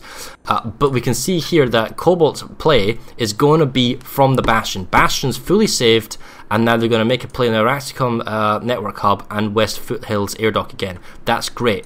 What they really want, however, is Soltec Gorge to be saved as quickly as possible, and then to push Soltec Charging Station and apply the same pressure on those 3 bases on the far west of the map, and then just to hold their ground. All of them, including Deserted Mineshaft, they have a secure lane between Bastion and Deserted Mineshaft that Bastion's not safe. Close off. Well, because it's linked at the Lithcorp Central, so the problem is that Bastion is exposed on all 3 sides. So the fact is, you'll always have to have people, and this probably works in Emerald's favour, because if they just send enough people at Bastion to threaten it, it may force Cobalt to come back. But then again, Cobalt knows it's a long base capture, so the more people that Emerald wants to go to the Bastion at the moment, that suits Cobalt just fine, because their numbers can be used on a small outpost that captures in 4 minutes, and then they can redeploy and save their base that is a 7-minute base timer. I don't really understand the pressure from NC, from Cobalt on the Wrexham Network Hub rather than Westfield's Air Dock. I would say, from Wrexham Network Hub, you can't really go anywhere. You're stuck at NC Arsenal and Crux headquarters. But from West Foothills, you can go to Deserted Mineshaft, which is also a short cap, and then you can close off the whole western lanes. Looks like the NC is beginning to try a fight at Zealous Biolab. I don't know if you can maybe check that out for just this year, just see what's going on there, but it doesn't look like it's going to be very successful. People in Twitch chat are saying, because my stats page isn't that well optimised at the minute, they're saying Maelstrom 26 is the bastion of performance of Planetside 2, emulating the game in every way. Yeah, well, if you use Chrome, guys, on the stat page, you will see. Unfortunately. Yeah, the Biolab, it's been secured by Emerald. And the Rascom Network Hub Submaxes here. Is just being, it's 50% population, but they're all entrances points are just being surrounded with maxes and fresh grenades. I don't think for the next minute and 20 Cobalt's going to be able to hold this. We'll just watch and see. But Cobalt is making some plays now. A lot of grenades. Emerald's being super aggressive. They don't hold around or wait or mess around. When they push, they push. And that's maybe something different we've been seeing. They push as a unified wave. Whereas before, Cobalt, at least in some of the fights I've seen, they've been hesitant on the edge, kind of pick off before they go in. But that's just one big concerted push there by the Emerald Vanu Sovereignty forces, and they just crush the defending team, or the attackers, that is, our Axcom Network Hub. And we can see that West Footlands is also down. They've redeployed back to the Bastion. That's being Cobalt to make a save. But you're right, they're making a push on Soltech Charging Station. It would be nice if Soltech Charging Station, West Foothills, and the Axcom Network Hub were all at the same time, because this means the problem is that the Vanu Sovereignty teams that have defended these two bases can now redeploy back to Soltech and make a save there. 50-50 fight going at the Bastion, we'll check that out next. And it looks like... Oh, I tell you what, small team at Split Peak Pass making a full save, and 2 squads going at Macalla Auxiliary Compound. So they are trying other options now in the east. Cobalt definitely not out of this game, trying to make something happen. I don't understand what they're doing at Macalla Auxiliary though. They hacked the vehicle terminal, but I don't see any sunders up for Cobalt. So yeah, they can be reinforced, and the Emerald will just push them out quickly. There we go.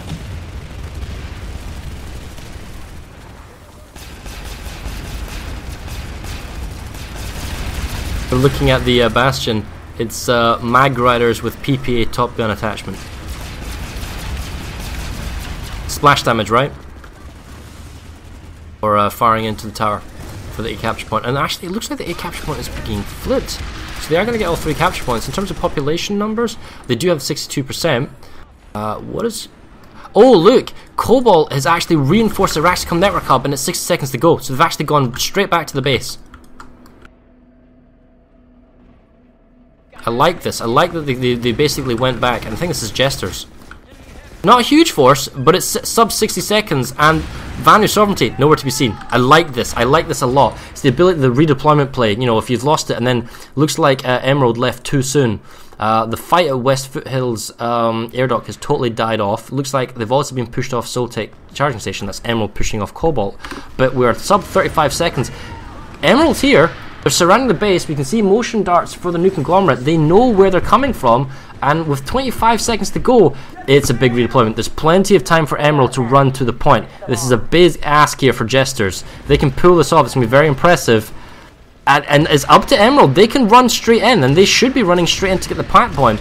It's super close. They're coming from the south. NC Maxis. The point. They're in the stairways. Just everyone run to the point. If you're new conglomerate, run to the point. That's it. Just new. No, that was rough. It's close. It was rough. But the fact is, you have to take and see that the Emerald is pulled in 3, 4, 5 maxes.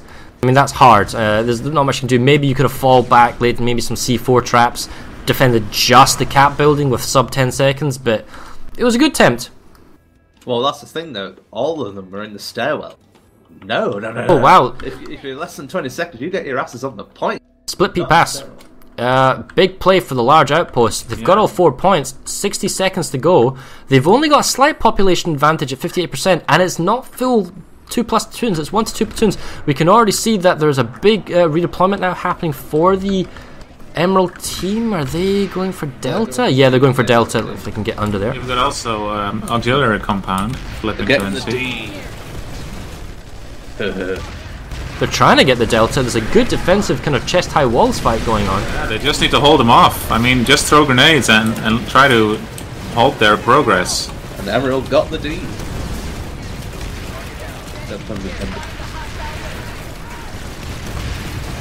Yeah, but if they have all their forces down at D point, it's a long walk up to the other points. Definitely. Yeah. 70 seconds left. I'm just looking at C point. There's nobody at C point. No, they need to jump heads or galaxy drops. Otherwise, they can be just stopped. It's a long walk. Oh, there's a couple of guys going to B. Cobalt needs to have at least one guy in all point. You can't leave them unattended. You see the Galaxy flying over the Alpha point. Is he dropping a squad? I just seen somebody kill somebody coming through a doorway. An NC turret killing an NC guy. It's like, Are you really that trigger happy? The C point is unattended, basically. Oh, 3 people. No, there's 3 Cobalt forces defending Charlie, and I thought I saw 3 or 4 Emerald forces. Cobalt's air forces turned up. They're mopping up. Well, they're softening up, I should say. Emerald's lost the D. Yep. Oh, 8 seconds to go. This is a really good play by Cobalt. It sets them back into it, gets them this right nuisance of split pass. It allows them to go to the East Hills checkpoint and to go to Zealous West Air Dock again. They got a bunch of theoretical light bases. They can go to East Hills, they can go to Anatha Westgate. It gives them options, but they need to save the Bastion. They're sub 2 minutes now on Bastion. Yeah, they didn't manage to get auxiliary compound. They've been kicked off. Right, we're going to head over to Zealous. Sorry, the Bastion. Check out what's going on over there. I'm going to have a look at Soltec, what's going on. Looks like all 3 capture points were in the hands of Alpha points being contested. Vehicle-wise, it seems like it's all in Emerald's hands of 2 Mag Riders. Just kind of controlling the ground, making sure no one gets to their spawn sunders. Cobalt's fighting furiously for the Alpha capture point at Bastion. Looks like Jesters are back here. A lot of grenades going off though. They got the A point, but they need to get something else. It's a very strong push by the Emerald going on at Soltec Gorge at the minute. They've got Sunders in place. There's actually NC Air doing a little bit of damage, but not a lot. But that's the thing, the NC are going to go along those bridges. We've seen in the past couple of ServerSmashes that those bridges are a death trap. You need to get behind them. Which, by the looks of things, they're trying to do, but they're just getting absolutely slaughtered off. So, sub 60 seconds left at Soltec Gorge. NC are nowhere near the point. This is very concerning. Still 3 minutes as well, even to go on the Bastion with 1 capture point being held by Cobalt. So there's a lot of Cobalt needs to do to stabilize here. I mean, yeah, they've got some good momentum and they've got some good tough bases to take, but they need to make a save on their own stuff. 35 seconds to go. We can see they're actually across the bridges. I don't think they've got enough numbers. Yes, they've got Reavers kind of mopping up around the side, but the actual capture building itself, there's at least 1-2 squads. So Emerald's doing a good job keeping everyone inside. Now, a whole bunch of grenades would be really, really devastating here. Right, here comes a squad from the spawn Sundra. 16 seconds to go. Emerald just needs to run in. Just throw the grenades, let them blow up and go. Sorry, Cobalt needs to run in. 9 seconds. They're swarming in the capture point. The fact is, Emerald has more. And we're forced. Oh, here we go, flipping the point. There we go. I think finally Close. somebody said, get on the point. Because they all Resonate Wars. But they're still outboxed. It is going. Oh no, it's going back to NC.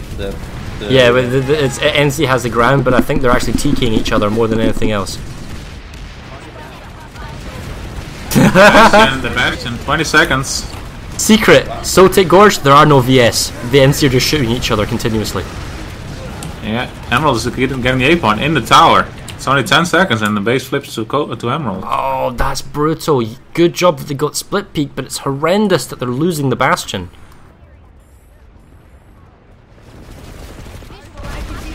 Oh no. No. There it goes. That's game the match, I think, there. There you go. What I was mentioning earlier on about Emerald securing that very vulnerable Bastion means that to push the centre's been completely dominated by Emerald. Yeah. They have to go via Deep Core Geolab. There's only one approach to the Bastion, whereas the converse was the case for Emerald. They had 3 different positions they could come in from the Bastion. So it's unlikely that Emerald's going to lose the Bastion. And we have the problem here with Split Peak Pass. There was only 1 entry point for Cobalt, but they took it. But now they're surrounded on both sides. Now it does give them options. They can attack multiple bases. It's tricky though. They're going for Raven's Landing. If they get Raven's Landing, yes, it lets them go for Lithcorp and Ascent, but the drive location towards Lithcorp Central is actually pretty tricky. This is the thing with Raven Landing. All it requires is 3 galaxies dropping on the point and you get it there. I mean, if you want territory, go for Soltec Charging Station and possibly Deserted Mineshaft. That is an option, but the problem is that if you make a save in Soltec Gorge, Soltec Charging Station is a tricky base to take, just by the nature of the terrain and the ability to rally the defenders to take the point back. They need to try to somehow push it and then make progress. That is their one lane that they can make good progress. Getting the Biolab doesn't look like it's going to really happen, because the Biolab is too easy for the defenders to rally out to get to Zealous West Air Dock with a jump pad and whatnot, or to Zealous South Bridge. So it's tricky. We can see a small force is actually going for East Hills. that makes something. I mean, there's still plenty of soft bases for Cobalt to go for. They can go for East Hills, they can go for Mikala, they can go for Zell's West, they can go for Raven's Landing. You know, they can also push the Soltech charging station. Get all those bases, you might just possibly equalize, but it's a big ask. Yeah, they need at least 5 bases without losing anything. It's doable. They don't have to go into large outposts. It's doable. But Emerald's making it very, very hard to capture anything, and they're constantly applying pressure. And Emerald's gonna not just wait around on defense. I mean, they're gonna go for deeper geolab and, you know, go for any base they can. Now, what I think is pretty interesting is that Mikala has pretty much been left alone this entire map. I think I'll ask the Force Leads when... we'll unofficially call this Miller's determination, and it looks like Cobalt doesn't have the same zest as Miller. A little bit of a bias here. So they've got the capture point. There was a drop by... there was a small infantry drop by Emerald, but the capture point is being slightly flipped. Yeah. Oh, wow! Yes, one heavy assault. Look, this engineer, he does not realize the heaviest. There we go, finally. Now the capture point's back in the hands of Cobalt. And, but it's 3 minutes to go. It's a 3-minute base capture. Yes, they got 68% and half platoon, but it's to be seen. The Air Force, which would be very helpful in kind of suppressing any kind of reinforcement, isn't here. I suppose really should only called when the numbers spike up. That is, for those that are wondering why Pharaoh's calling this Miller's determination, I'll explain in a little bit. During the Miller versus was it Connery match? No, Connery match. Yeah, that's right. So the very last moments of the match, there was a VS hack on an NC base. So this is Miller's base. And, Connery were trying to take it off them. And the very, very final moments, and we're talking 2 seconds or 2 to 4 seconds. Miller just defended the base just in time. You're forgetting to add the fact that there was over 400 people on a tiny building. Right. And you're forgetting the fact that this was the base that Connery would have won the match with. That's right. Yeah. It's about like 2 seconds or something like that. So, but anyway, relevant. We're looking at Raven's Landing, and I think Miller might pull Cobalt. They're suffering a lot of losses here. It's really, really laggy, super laggy. It's very hard to spot anything going on. As somebody actually fighting here on the ground, it's going to be super tricky. 30 seconds to go. They still got maxes. They still got a lot of people. But the problem is that Emerald's right on the doorstep. And the attacking force, they have no spawn sunders, they have no reinforcements. And they're super wounded, and they have no grenades or consumables left. This is amazing. They are taking Raven Landing straight. They must have had double the numbers, and NC are all down. They're all down. They're like double the numbers of VS, and they're all down. Well, they got 57%, some Air Force. But you have to take into consideration that the forces for Emerald that are coming in have got full health and shields with grenades. Whereas I love the fact that the resonades, they're all sitting on the point. So that was beautiful. It's like resonate on the point, resonate on the point, resonate on the point. The amount of people on that point is absolutely crazy. Kudos to Cobalt though, they get the base. Yeah. In terms of East Hills, what was going on there? Sub 2 minutes? Is it still? No, it's been pushed back. Reinforcement from Emerald, and they've got East Hills checkpoint back. It's Deep Core Geolab that's now under attack, and the small forces from Cobalt are now running to the point. Yeah, Farah, here's a question: how many kills has the Valkyrie got this match? 1. No, actually 34. Wow. 81 deaths though. 34 kills with which weapon? I'm not too sure. Actually, I'll look. The CAGs probably. Thing is, this is a standard Valkyrie. We still don't have the PTS Valkyrie that's been slightly tweaked, do we? No. I thought that went live. The Wyvern. The Wyvern has 1 kill. And I don't see any other weapons that have a kill on the Valkyrie, so it's just, I guess, team kills or or road kills. They're probably just rats. Oh, that's right. Well, we're looking 90 seconds to go. Sub 90 seconds is Zealous Southbridge. Vanu Sovereignty. It's all looking there. Wow, the Reaver's trying to get some swipe kind of wing kills. They're picking off any oh, I see an NC Valkyrie now dropping reinforcements.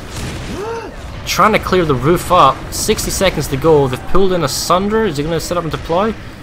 No, he's going to run over a guy. Nice, I like that. I think it's quite funny that Emerald, even though they're getting absolutely pummeled by NC Reavers, are just still on the top. I'm thinking, so you've got air, so. Yeah, but it's not rocket pods, it's coyotes. They're not being as effective because they don't have ground attack. Still a squad of Emerald on the capture point, at least. Lots of vehicle forces outside, Reavers, Galaxies, Valkyries, some Sundras, and numbers beginning to spawn in. But in terms of actual physical infantry on the ground, oh wow, that rocket force out the window.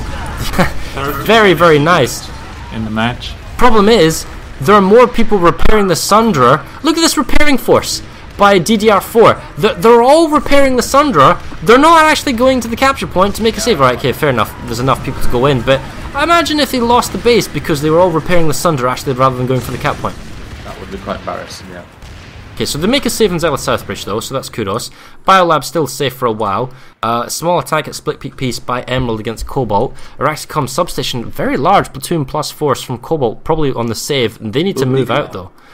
Deep Core Geolab, going back to I think Emerald's reinforced it. From Emerald here. Yeah, they must have reinforced. Yes, they did. And no Cobalt forces. Well, in the spawn room, but it's a long walk to the point. 40-50 second walk. Well, I wouldn't call it that much, but they're being held up by all the Emerald forces. Yeah. I don't see them saving this. They definitely won't get this back. I mean, the other Got a guys, big reinforcement from the north, or from the west. Possibly with those numbers, they can, if they run straight at the point, just go straight for it. Now, look at this, Emerald forces smartly all falling back on the point. Or just on the point, like, you need more people. Even if one person makes it here, you need more. Yep. Oh, and it's close, but the thing is they're getting picked off. They're getting close, yeah. but it's not enough. And there you go. So Deep Core Geolab falls to Emerald, and they take the Bastion is entirely safe. Entirely safe, and now they can go for Hyoka Armory.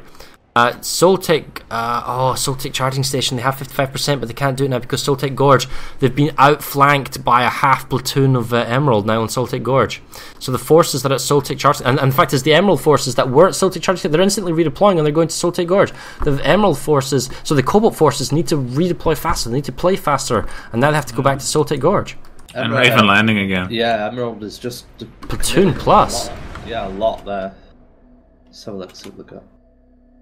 I think Emerald really wants to get 60% here. They're still hovering on 58. What was Roy's? What was that was 70 or something like that. But 70. yeah. I wonder if it's like some dick measurement competition with the SCs now, who can get the highest percentage in Emerald. Won't be surprised. Well, I have a landed Valkyrie at Raven's Landing. On the roof, actually being used. I'm on top of it. Looks like the NC are beginning to spawn in. They're still sub numbers. And they're using the teleporter building, but that's on the low ground. A lot of smoke being used. What is this heavy assault doing? C4? Oh, you didn't get it off. There we go. They're shooting the C4, trying to blow it up. That's smart. Sub 2 minutes. Emerald forces, they've got the high ground. They're controlling the double building, the entrance onto the capture point. It looks like they've even got Air Force. They're camping. Oh wow, check this out. So the Cobalt Air Force can't find it, but the Emerald Air Force, they're camping anything that comes out the vehicle terminal at Araxis Firearms Corp. And they're 90 seconds away from capturing Zealous Southbridge, even though they've only got 39%. If one of you guys could go check that out for us. Yeah, I'm down there. Nice time with this Valkyrie.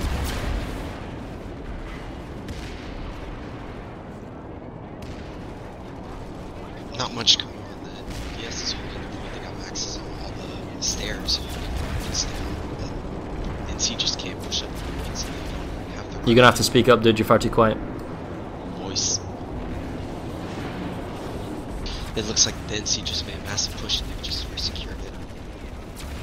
Sorry, my voice is killing me. Like a flanking squad here at Raven's Landing trying to get the point. It looks very subdued. It seems very quiet actually. I mean, what kind of numbers are we talking here? Almost platoon even. They're still outnumbered though. The NC force are still outnumbered at Raven's Landing. This is kind of painful now. I don't see how. There's not the same kind of pressure in the defense that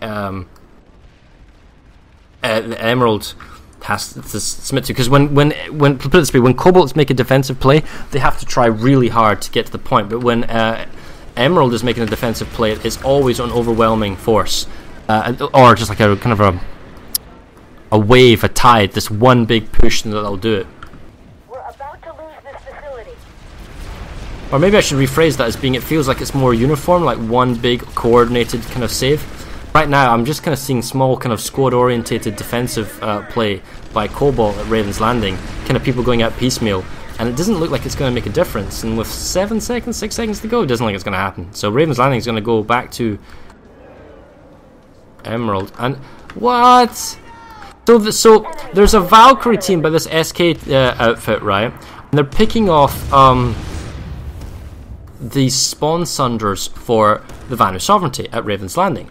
What I don't understand is, if you've got a Valkyrie with a half squad, a squad of people, why are you flying on the point? Look at this. They actually managed to flip the point. Nobody was defending the point. I tell you what, if that Valkyrie was faster and actually dropped its guys on the point, they could have stalled it and they could have left it out. But instead they went for the Sunder kill. Now that's smart if there's like 1-2 minutes to go and it's like you got enough time to kill off all the spawn Sunders. That's a good force multiplier.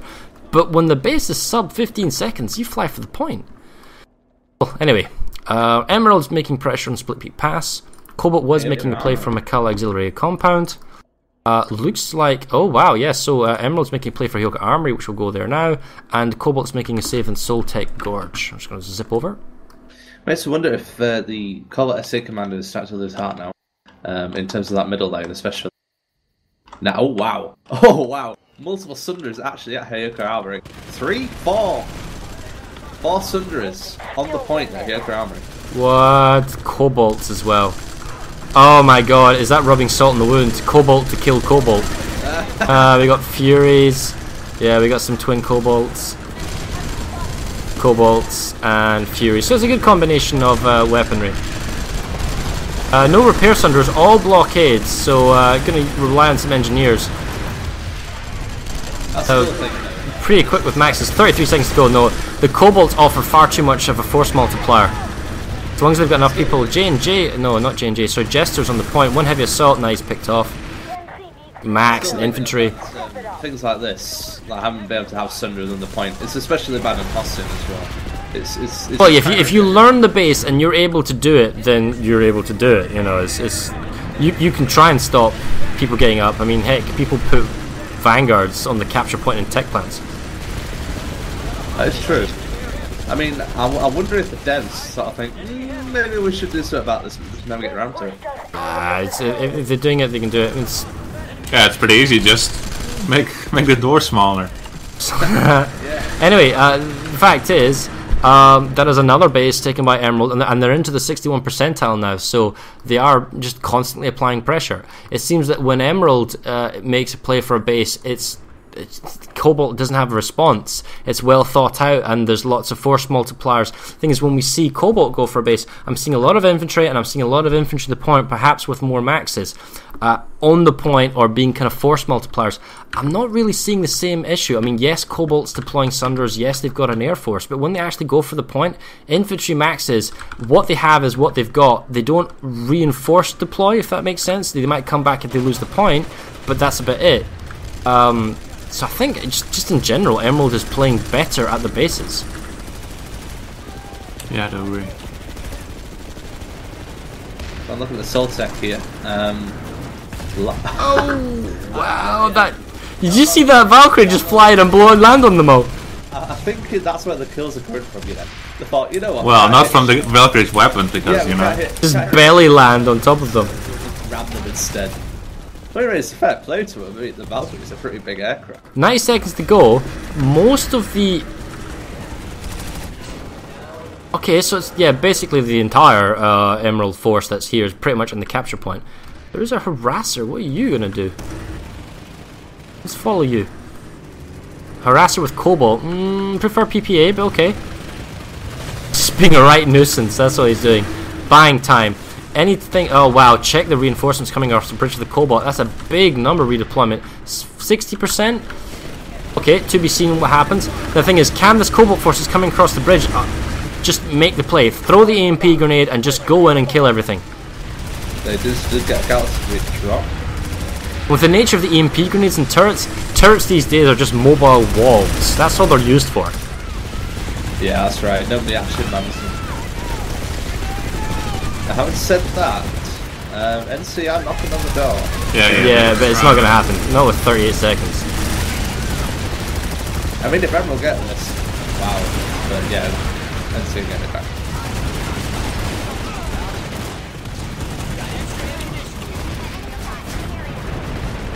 I wonder what the chances are for a Hyoga cap to go through. Oh, it's actually being capped.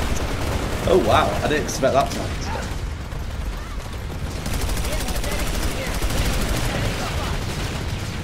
Oh no, I think Emerald could do it. You know, the sacrifice. We thought, you know what, let's do a final FU somewhere and just get a Teflon. And they are actually pretty well defended in. I'm just looking at the minimap now, they've got 3 or 4 cylinders in the vehicle bay. They're spawning more as well. They've definitely got the vehicle bay camped. Oh, they're going for the Hyoka tech plant. They are actually doing it. Wow. PDA RAS is moving in as well. There's an NC Sunder deployed in the middle bay though. There's alerts going all over the place because they're making a big play for Split Peak Pass, and they're making a big play for Araxicom substation. 50-50 numbers, but there's 90 seconds to go, so they won't be overpopped. And you're right, they're at tech, so I'll swing by Araxicom before I go to the tech plant. I mean, the only real defense at the tech plant is that Sunder, and it's just gone bang. Mm-hmm. So they have to do the long walk from the spawn room now. If I was the Emerald commander, I'd actually dedicate a good couple of platoons here. Just for fun. Just for funsies, yeah, just little lulls. Okay, so the difference with the Araxicom substation than previous captures is that they're actually twin Sunder deployment at the Araxicom substation. Triple Sunder deployment, I think, and then on top of that they also have a force multiplier Twin Fury Sunder blockade armor on the capture point. Lots of infantry, lots of maxes. Even though the population numbers are at 56, there's a slight reinforcement now for Emerald, or a pull out by Cobalt. They've also got air control. There's no Cobalt air to be seen. Complete air control ground attack aircraft by Emerald. There's no way you'd even want to leave the spawn room rather than contest the cap point here by Cobalt. This is just a good long range contain. I know Emerald did a couple of scrims here to practice this base, so I'm sure they have a good setup for defending against the defending force. I'm taking population numbers. 39%, so I don't know if they're redeploying out. Yeah, because Split Peak Pass has gone up to 50-50 now, so Split Peak Pass is going to be isolated. Araxicom's just oh yeah, it's falling now. Yeah, that's what we're looking at. Alright, we're going to head over to the tech plant. They're up to 57%. That's congrats there to Emerald taking back Araxicom substation, because they did have it earlier. There's not a lot going on at the tech plant, but 3 NC Sunders have just come in to try and contest the BS Sunder line there as well, that they had mines ready. Mines have gone bang straight away. So there's 4 BS Sunders at the vehicle bay right now. Oh, I like that. Triple blockader with a repair Sunder. That's right, yeah. So they got a blockade and then they got a repair Sunder behind the good heavy assaults in the bridge, yep. Holding the balcony? Not really, no. Small light force on the capture point and a small light force watching double stairs and double doors. They have definitely overcommitted to the vehicle there, let's put it that way. But I think they are repositioning. They're trying to. Yeah, it's poking salt in the wound of Cobalt here, and we can see that. I mean, if you're Emerald, how much do you want Split Peak Pass? To be honest, I don't care. It has to. I mean, the only way, with 16 minutes to kill, the only way that you could theoretically lose this is if somehow Split Peak Pass was saved and then all 3 bases were attacked at once. Zealous Southbridge is actually taking in favour of VS with 1 minute 40, and Soltec Gorge is, even with 41%, VS they're taking Soltec Gorge with 42 seconds to go. This is interesting. Somehow the NC managed to get his Sunder around and deployed it right outside the vehicle bay. I wonder if this will actually be useful. Well, it's a tech plant. Wow, see, you know the Sunders in the back? They got more.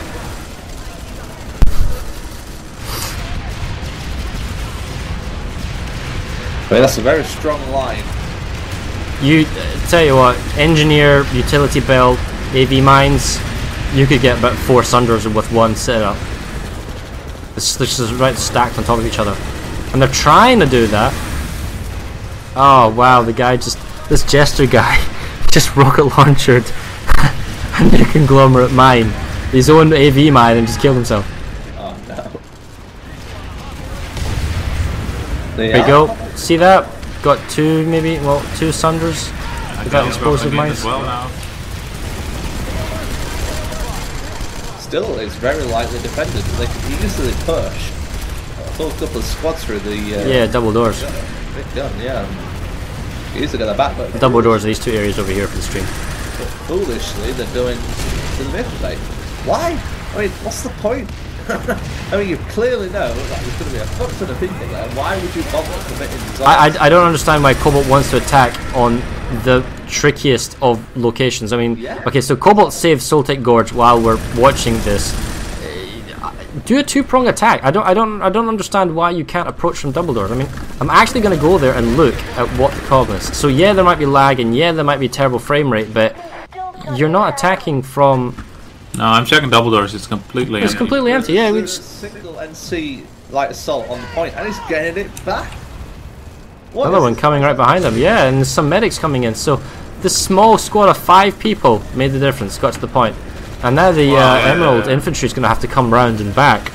Emerald can't respawn as easily. Obviously, they can spawn into a squad Sunny, but their Sunnies are getting destroyed, and it takes a while, you know, to spawn into a Sunny, get out, and it's not as easy as, you know. Yeah, full squad redeployed onto the point, minute 40. I mean, if you're Emerald, you got a couple of choices here. Do you put large numbers and force split peak pass, or do you go for the Hyoka tech plant and apply extra reinforcements? Because they've got population. They're on 56% at the moment. And they've got the point as well. Maybe Cobalt's realised. I mean, if you're Cobalt, set up a Sunder right there. See, this is smart. From Now double doors. Now they're forcing a defense of the SCU because they overloaded. Yeah, it's because it's sub 3.5 minutes. Okay, there we go. Yes, so there is a new conglomerate Sunder, but rather than driving around, drive it in here. He's gonna go to the vehicle bay. Oh my goodness! Oh, he's not driving anywhere. He's just blocking his friend. The thing is, if you deployed a Sunder at the double doors and came in from that entrance, all right, fine. All right, so Galaxy reinforcement. Emerald's doing a really good job of just holding the VB area. Plenty of Sunders. It's offering all the squads to spawn in. And Seapool's pulling Sunders, but they're not deploying them. Yeah. He just parked it without deploying it. This is my definition of a farm for the... What? But what are they doing? Well, they're under. They got 48%. They have 3 Sunnies. They can pull Vanguards. I don't. Well, hang on a second. Maybe they're really short on resources, and this is why they're pulling 200 resource Sunders. But with the ability to pull Vanguards, why aren't you using that to help clean up rather than Sunders? I think they must be getting conflicting orders from different people. I think somebody must be saying pull Sunders, and somebody else is saying pull Vanguard. And the salt is real in chat because they saved the SCU, and now Emerald's saying thanks for saving our SCU. Yep. Why? It's... I don't understand these Cobalt. Because if you don't think you're going to get the cap point back and the SCU's charged, don't save it. Because then they can't spawn in. Yes, they might be able to deploy the Sunder, but they're going to lose a 7-minute hard base capture, and Hyoka tech plant's going to fall. And it looks like... I mean, I would value probably Hyoka more than perhaps Split Peak Pass. It's 50-50 numbers though, so who's to say. There's a slight overpop of NC Araxis Farms Corp. Emerald takes Hyoka tech plant, kudos to them. Looks like NC still trying to be aggressive, so not being all defensive. They're trying Soltec charging station again. Drop with chemical. It's a good job you got the bug covering yell chat there, mate. Yeah. Yes. Well, we know Emerald can be juicy. Me too. Yeah, so Rax's Farm Corp being saved by half platoon over it's more Cobalt forces by quite some margin. Split Peak Pass. I think this is going to be the next contention point because I think Emerald wants to get this just to kind of create a homogeneous front. To be honest, and I say this many times, like quite often during the cast, that you can definitely tell when a force is losing momentum and losing morale, and I think Cobalt is definitely losing morale at this point.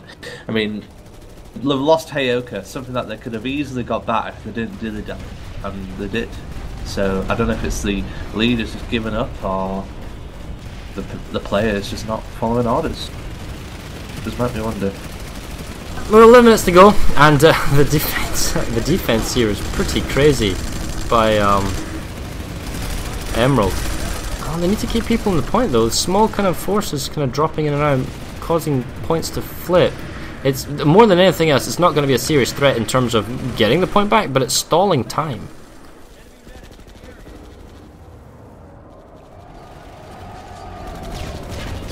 Nice, they're getting asunder up to the Charlie point.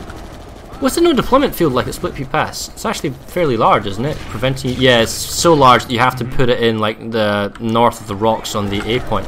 Speaking of which, is that actually exist? Yeah, there it is. Yeah, our south is Sunder trains. Yeah, it's like there's a whole bunch of them. So I'm just looking at Zealous South Bridge. It's 55% VS. All on A point. Pretty much all on A point right now. NC Sunder is just deployed, but it's getting rapidly dispatched. There it goes from top. I think Emerald might actually get this as their final hula. A bit of an air fight going on over Split Pea Pass. Looks like Cobalt's Air Force is Valkyries. I guess maybe they can't afford I don't know. I don't know why they're pulling Valkyries, but they are. And the fact is they've got 2 capture points, so the base is stalled for the time being. I must say though, the Air Force, they've been going at each other the whole 2 hours, and without the air-to-air missiles, the battles are just huge. They're currently over Rex Firearms, Raven Landing. It's just a massive, massive air battle, and I think it's been going on for 2 hours. They've actually honoured, on the most part, the Gentleman's Agreement. There's only been that 1 kill. Yep, still that 1 kill only. He just wanted to be famous. And we gave him fame. Oh gosh, you're not kidding, right? Okay, I'm trying to catch this. It's really hard to cover the air game in its entirety. My frames are dropping so much when I'm looking at that.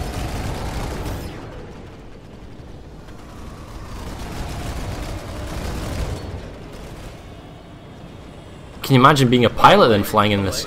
Oh, thank you, Marfadillo. He's just told me there's actually 3 more Tomcat users. So I'm going to find their names and shame them. Oh yeah, that's been very, very recent then, in the last 5 minutes.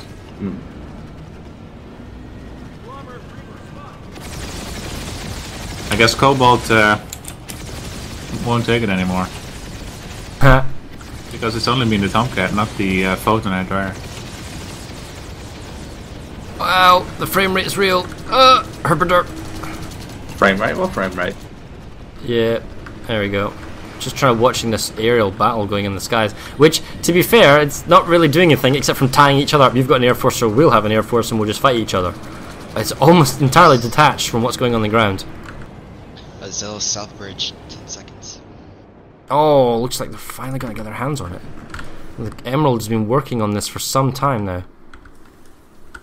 And even though there's a galaxy overhead for Cobalt and they're outside on the roof, yep, they've lost the base.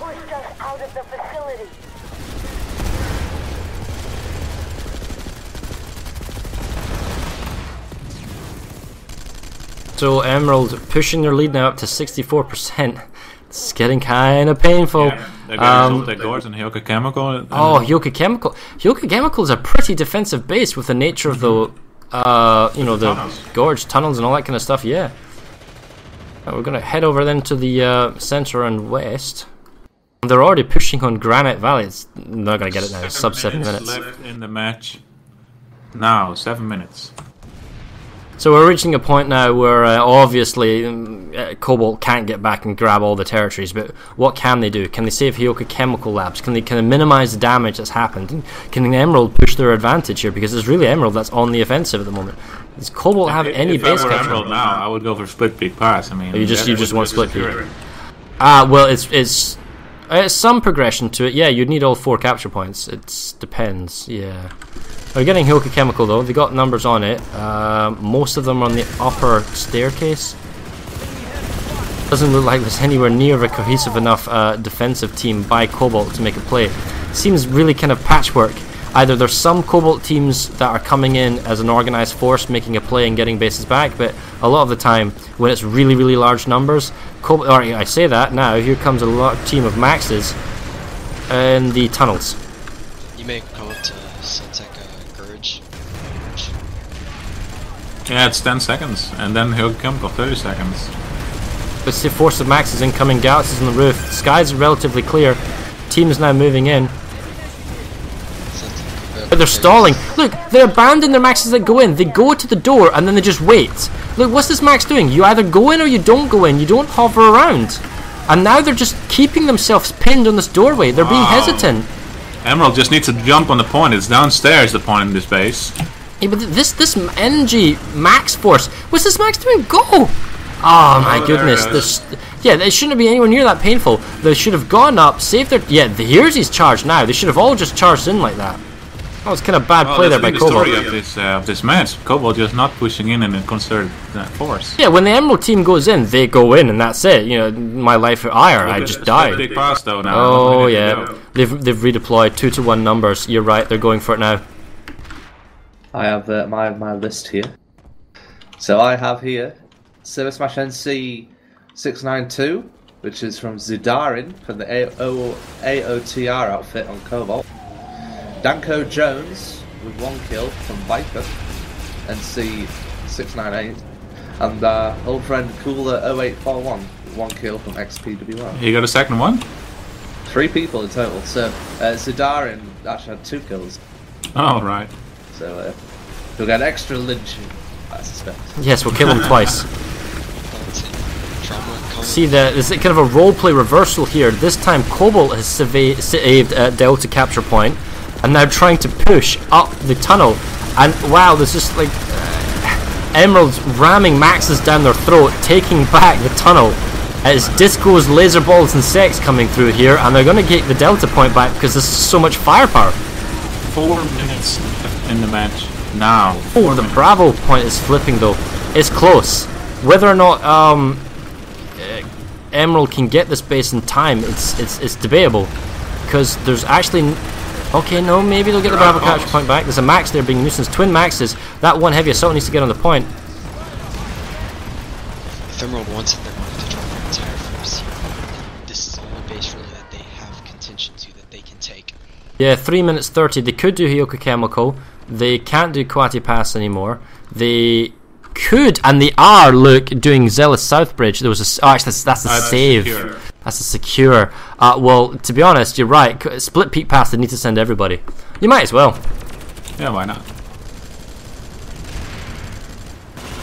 We're just going to rename these every continent after some ServerSmash invention. Well, maybe.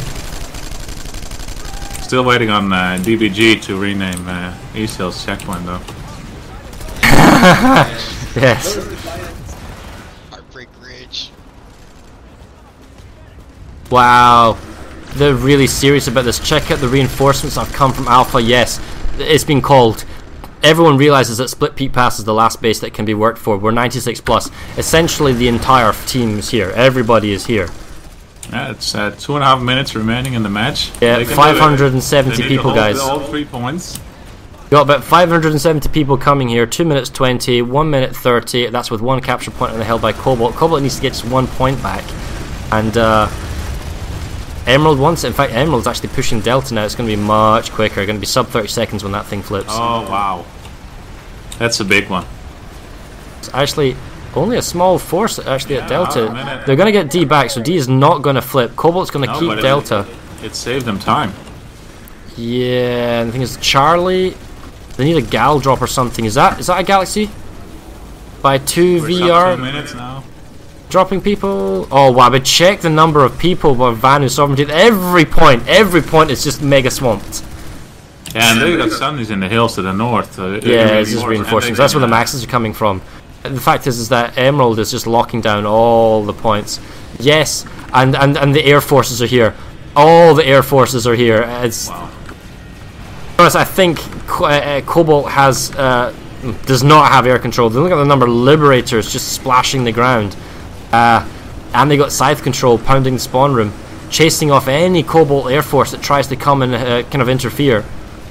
Delta's the only point that's secure because it's underground, and with 4 seconds to go on this base capture, Emerald's going to take Split Peak Pass. They're going to push it up to 67.32, and we're now sub 60 seconds, and that is the final score, guys, because there's no other base that can be possibly under contention with 60 seconds to go. So Emerald wins 67 to Cobalt's 32. Yeah, And, well, we'll wait for the official count, because last time the count wasn't actually correct on Maelstrom's stats page. What? Yeah. What? Still salty. Yep. Well, oh, you mean the last map? Yes. Yeah. Oh yeah, yeah. 1%. Apparently my count was out by like 20 seconds. Apparently. No, we're talking about the percentage. No, the percentage wasn't rounded. Different right. rounding. Ah, that's the game's rounded. We lost by 1%.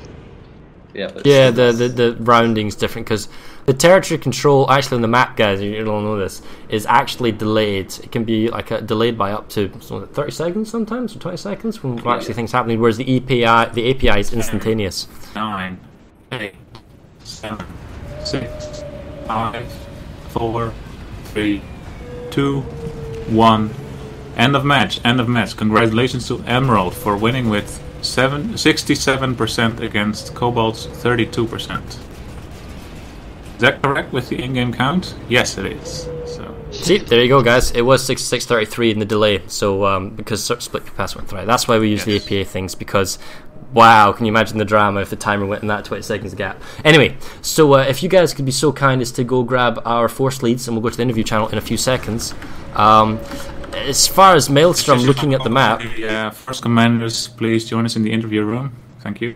so as far as the map goes, it was pretty one-sided. We can look quickly at the map timeline. We can see that Emerald just dominates in the beginning, and then to Cobalt's credit, they do come back and they do somewhat stabilize. We will look at the map here, and then for the longest time, they are actually, if we can see here along here, they're stabilizing for the mid section of the game. The mid third of this game is back and forth, and then finally, right at the very end, Emerald just ranks up a notch, and then they just totally take it away.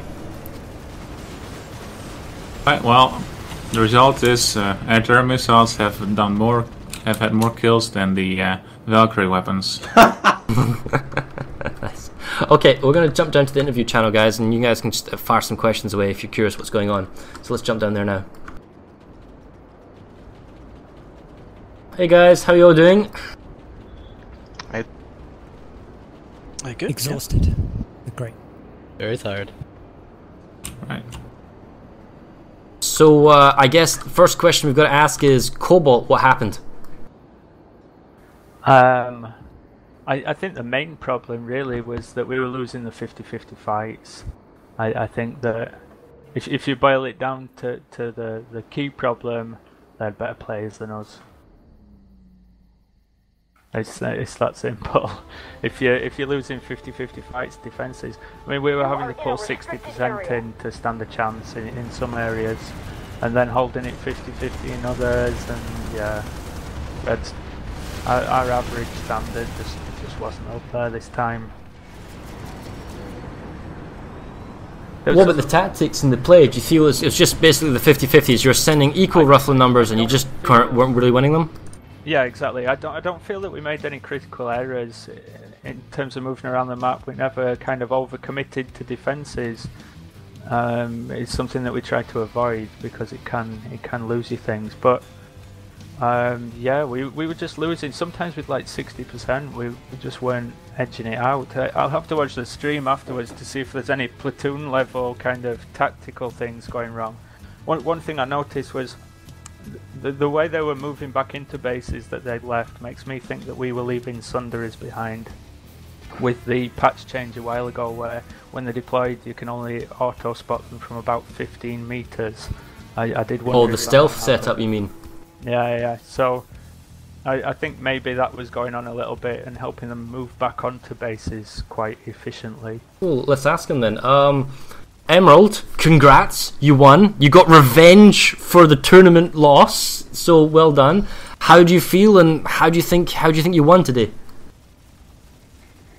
Oh, well, definitely vindicated. A lot of us came out swinging because we didn't have anything to lose, and I think that was Cobalt's pretty much single biggest mistake, is to give Emerald nothing to. In terms of like strategy or gameplay, we noticed in the beginning you went for subterranean analysis, and you made the play for split pass, and you defended the tech plant. Was there any kind of like overarching thing that you must have and must not lose? Yeah, well, we wanted to definitely put SNA away. whoever gets that base is pretty much not going to get dislodged from it. So it's an excellent defensive thing.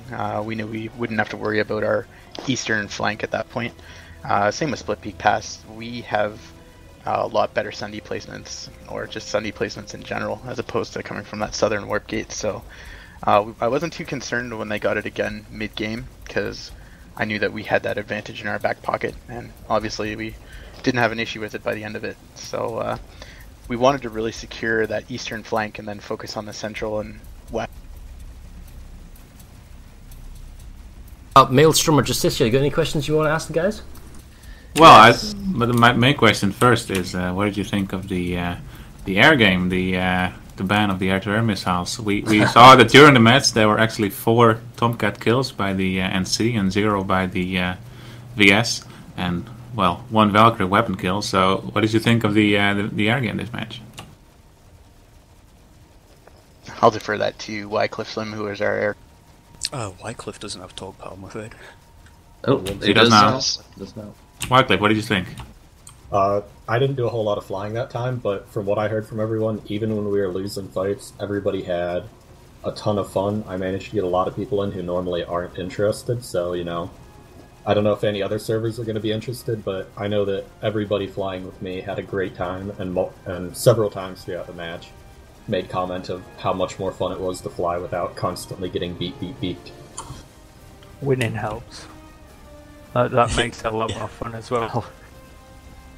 I mean, for the Cobalt guys, I think we had a pretty nice time without having to deal with lock-ons, but your infantry guys had lots of lock-ons and lots of flak, and that was not so fun.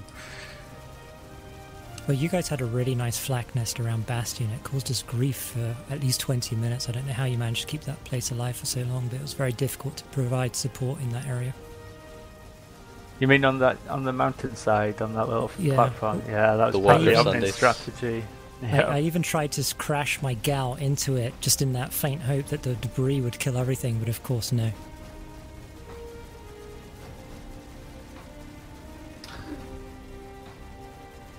No, actually, I had a question. For Cobalt, actually, no, sorry, for Emerald, you guys seem to sort of drop off of your air. Did you make the decision maybe halfway through saying, right, we need butts on the ground, or did you just not be that present? If I was to speak, I'd say, obviously, towards the end of the game, you're running low on resources, and it's almost a case of, well, we're going to save it as much as we can for something to happen later on in the game. So certainly at the beginning of the game, I know my squad, my platoon, we were very cautious on pulling Sundays. We were saving that for the mid-game, for the long-term game, and trying to use the Scythe beacon drop as much as possible, because it's the cheapest, quickest way to move around. We've all done it in the past, but when you do it in a concerted way, then you're saving those resources for those max crashes and everything else that always seem to happen from the middle to the end point of the game. And I'd imagine with the air game in general, obviously there's a bit of fatigue, but they're trying to save it for when they really need it. That was pretty accurate. We did have problems with resources towards the latter half of the game. At Wycliffe, I just got to ask, how many people did you have in the air? We had 48 dedicated to the air, and we had 6 more people that were in the air, but the majority of the time I was just running them around harassing bases, so... I mean, we had a platoon fighting you most of the time. What about towards the end of the game? It seemed like you had a lot more than a platoon at the end. No, unless Ground was supporting us. We never had more Ground than 48 was supporting. people. Yeah, because I saw a lot more size without tags show up towards the end. And yeah, I would say heavily that outnumbered. the feeling at the end from the ground game was we could very much feel the fatigue from the Cobalt players. They would come in and they would... It felt almost like half-hearted. That's not a fair term, but you know, they just felt defeated a couple bases, and they weren't putting the same gusto into it. So we felt like we didn't need as many people on the ground. There were a few times I called to my platoon, you just get a scythe up, do some PPA spam. And so that's what we were doing, and I'm sure the other platoons were too. At that point in the game, you're allowed to do these things if you're on the winning team. And another question for Wycliffe. Were you guys having a lot of AA on you, apart from around the Bastion? I honestly couldn't say for sure. I was in the warp gate the entire time on the map screen. But I know there were definitely some times where we were getting hit by a lot of lock-ons. Very special game that is. Planetside RTS. Only few people get to play it. Well, I was trying to fly with my guys for about the first 10 or 15 minutes, and then it just doesn't work when you're trying to move that many people around and talk to multiple channels. I couldn't do it. Yeah. Can I just take this time to say a big thank you to the Emerald Air? I feel as though this is the strongest air we've had since ServerSmash way back when, 6 months ago. And without them, I don't think it would have been anywhere like this at the end of the match. It was a lot stronger than your previous attempts, yeah. Well, Could definitely feel the improvement. Well, I guess that's that. I'm trying to bring up the schedule here. Maelstrom, can you bring up the schedule sec, or maybe give me a link? Because we'll just move off. Try to see what is Cobalt's next game and Emerald's next game. I've just lost the web page. That's the problem. Yeah, so Well, the next Emerald game is April 11th against Connery. Ooh, And how are you it's gonna guys be feeling about on that? Indar. A kind of little American East Coast, West Coast. Are you guys looking forward to it? Yeah, we're pretty excited for it. Plus, I believe we're playing on Indar too, which is Yes. huge Yes. for everyone. Everyone's kind of looking forward to that. Really looking forward. Yeah, it'll be. I'm not excited for it. You're crazy, Farah. You also get to fight the Lag Wizards on Hossin on May the 2nd, so that should be a good fight as well. Oh, sorry. Oh, Briggs players. Sorry. Yeah. And the Next Cobalt match is going to be against Miller on the 18th of April on Hossin. and how do you feel about that, Cobalt, against Miller? A little kind of EU rivalry. We need a good pick-up match, so that looks pretty good for that. Okay, cool. Right, guys. Well, thanks so much for the interview. You can go digest the game, do what you want, chill out, celebrate, whatever it takes, and we'll see you next time when you guys play. So thanks so much for playing with us today. Thanks. Cheers, guys. So that's that. If we go now to a kind of overview, yes, that is where the camera is. Well done. So some round-offs, some kind of shout-outs here. The next couple events that are coming up, the very next one from Planetside Battles is Public Pickup. Next Friday on March the 20th at 9 o'clock UTC will be the Public Pickup. You turn up, you get accounts from Jaeger, you turn up in TeamSpeak, and you play in a sort of kind of pug format. And you just, you have fun and random maps, and it's always a good blast. The Planetside Battles EU League Season 2 is starting, so sign-ups are open. Details are on Planetside Battles subreddit. They're looking for casters, streamers, staff, refs, people just to help out in the general kind of running of said thing. If you're willing to help, or you want to see it, or that kind of stuff, or you want to sign up your outfit to the Battle League, then it's on our subreddit, Planetside Battles. Today we just finished ServerSmash 33. Coming up next week, next Saturday, ServerSmash 34 will be Briggs versus Miller. That'll be a 12 o'clock UTC start. We'll be playing on Indar, the new Indar map, so we're all kind of psyched for that, and that is on the ServerSmash subreddit if you want to check out the map. So that's an early start for the American players, so they might not be able to watch it, but you can definitely check the VOD later. And then after the Briggs-Miller game, ServerSmash 35 will be Connery versus Emerald. That is our little Civil War. April is all Civil War month. Basically, we've got Connery versus Emerald, and we have Miller versus Cobalt the week after that. So Connery versus Emerald, April the 11th, also on Indar. That starts at 2300 UTC, a friendlier time for prime time for the two American servers. So those are upcoming games.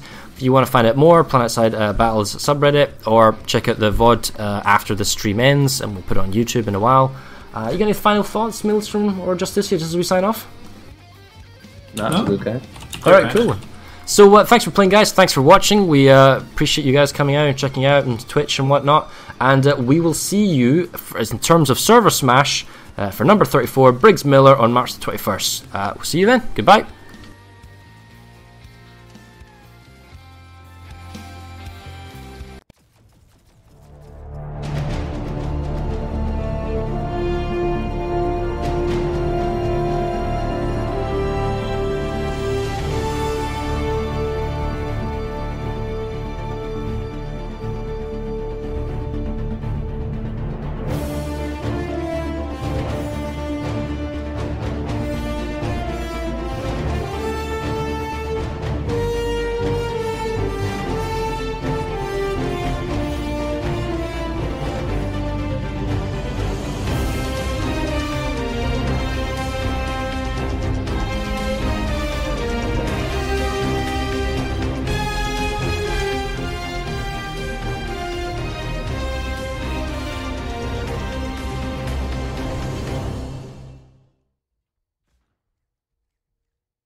Thank